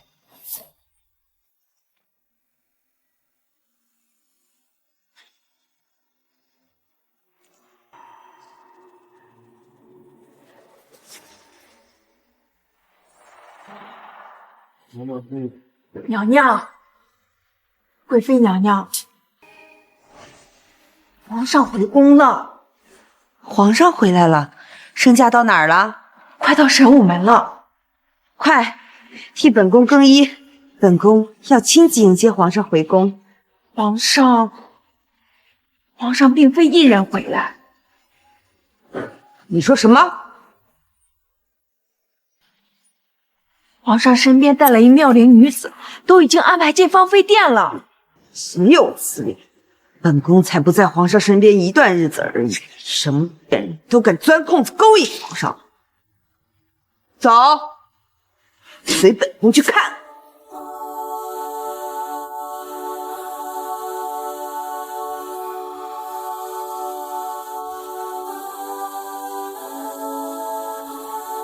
再见，皇后娘娘。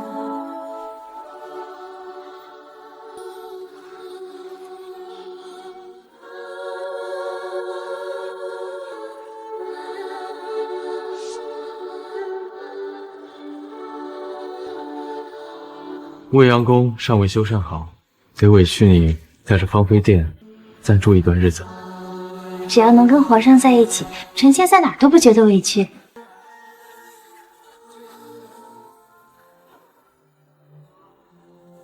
皇上，臣妾还有一个不情之请。你说，只要朕能做到，朕一定为你办到。皇上封我为后，按理来说，这管理六宫之权应在臣妾手中。可臣妾对于六宫之事并不了解。我听闻这宫中之事一直由萧贵妃协理，不如就由她暂代这中宫之职。萧家害你阮家满门，朕此次回宫，若是坐实此事，便是要罢除萧揽月贵妃之职。你为何又要赐她如此大的权力？皇上，欲使其亡，必先使其狂。臣妾说过，一定会让这最后一个人证乖乖自投罗网，而萧揽月就是这最后一人。原来如此，好，都依你。来人，拟旨，赐萧贵妃暂代中宫之职。是。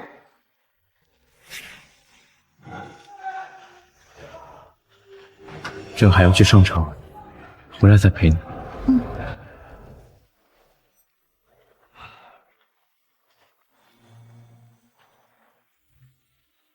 娘娘，奴婢名叫素心，是这芳菲殿的宫女。从今以后由我来伺候您的起居。娘娘舟车劳顿，要不先休息片刻？怕是还休息不了。这芳菲殿马上就要有贵客临门了。娘娘说的是？贵妃驾到！贵妃驾到！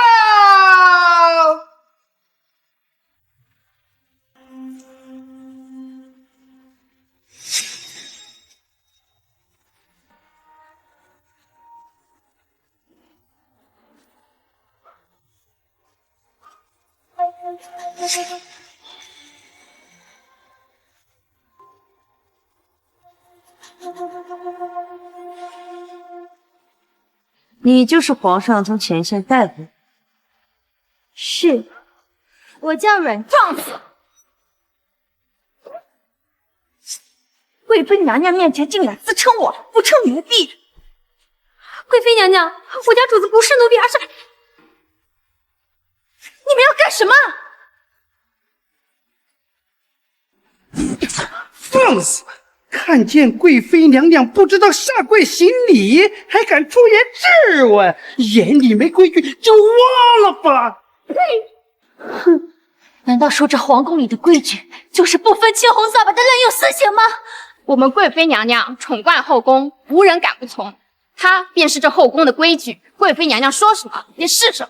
她是娘娘，你们不能这样对她。娘娘，难不成皇上还要册封你？难不成皇上还要册封你？是，你们如今这样对我，待皇上下朝以后，不会放过你们的。可笑！你真以为得了皇上一时兴致，封个什么贵人的就能一步登天了？常嬷嬷，教教他规矩。是。咱们后宫呢，以皇后为尊，如皇后未封，则以贵妃为主。后宫的所有妃嫔宫女都由贵妃娘娘生杀予夺，明白吗？我不管你是用了什么狐媚手段勾引了皇上，但只要进了这皇宫，那就是本宫说了算，就得按我的规矩办。我还以为这皇宫高墙是什么威严谨慎的地方，没想到你们这种人头狗脑的东西也能作威作福，那我还真是来错了地方。竟敢辱骂本宫！来人呐，给我狠狠地打这个不知天高地厚的贱婢！是，贵妃娘娘，贵妃娘娘，千错万错都是奴婢的错，求您放过主子吧。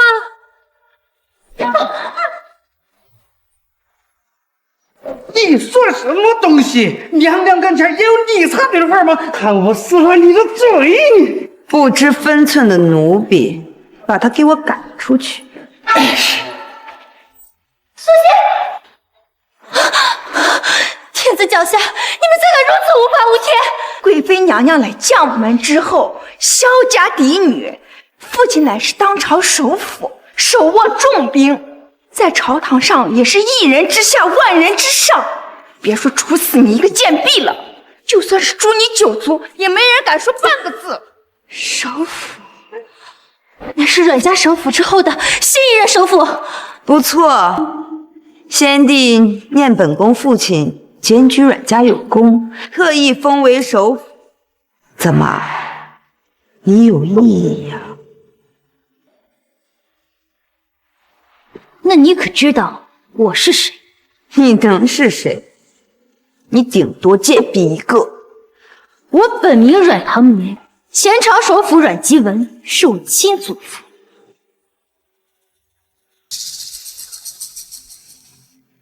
原来当年的漏网之鱼是你呀！罪臣之女也敢出现在京都，你胆子不小。萧老爷，我们阮家沦落至此，全是你们柳家害的！放肆！一派胡言！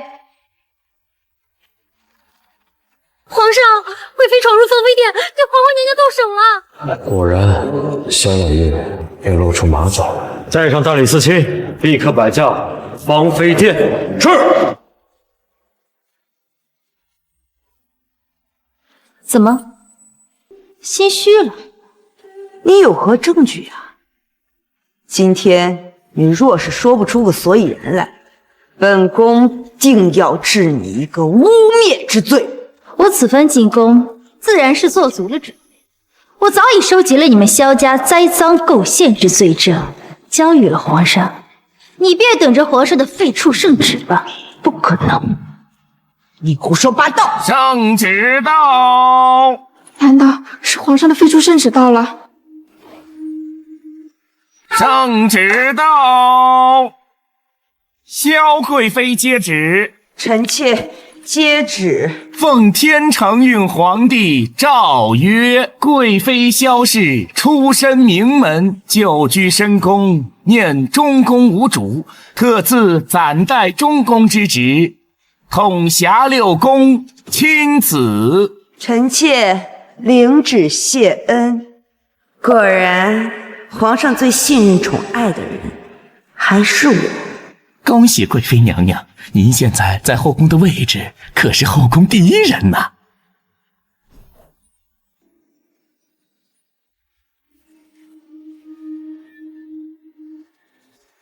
恭喜贵妃娘娘，恭喜景阳宫！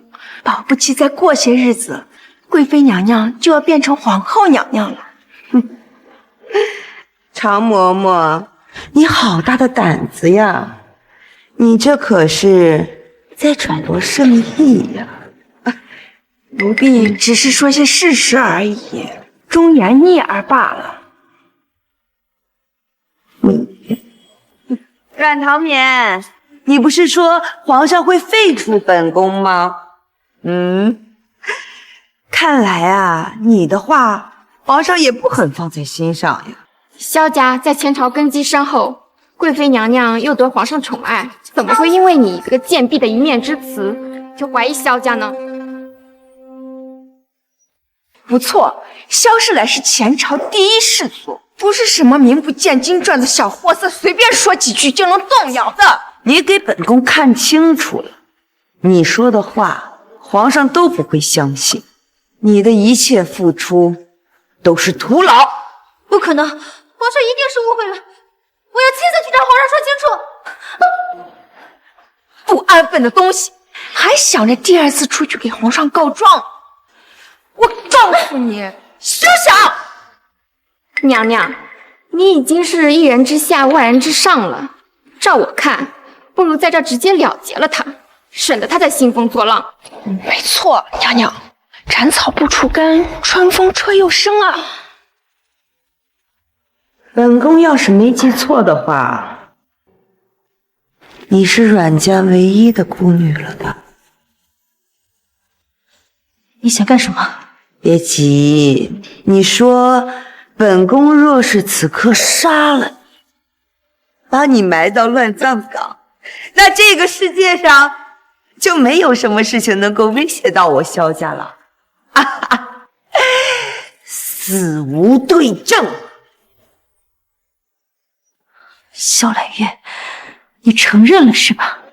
当年阮家一案就是你们萧家干的。是啊，阮家文字狱一事就是我父亲的手笔，谁让你那个老不死的祖父处处压我父亲一头，害得我父亲有无出头之日。我祖父对萧元简有知遇之恩，你们才能如此恩将仇报。什么恩将仇报？官场斗争，一切如此，不是你死就是我亡。我倒是很欣赏我父亲这种当断则断，干净利索的了结了阮家。你别这么瞧着本宫，我实话告诉你，那本诗集就是本宫母亲亲自抄录的。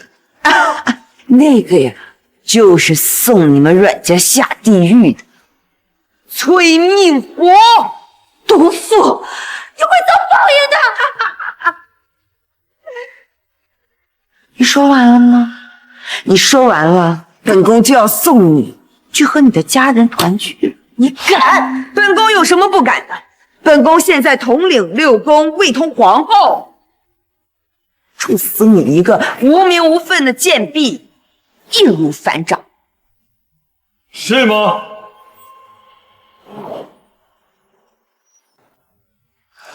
臣妾参见皇上。你没事吧？皇上来得及时，臣妾自然无事。辛苦你了。萧揽月，你好大的胆子，竟然敢对朕的皇后动手！皇后，完了，全完了。臣妾不知她的身份，她冲撞臣妾，还诋毁臣妾的母家，臣妾也是一时气急了，才命人动了手，请皇上明鉴呀。若是皇上没听到方才的话，想来也就不会怪罪于我了。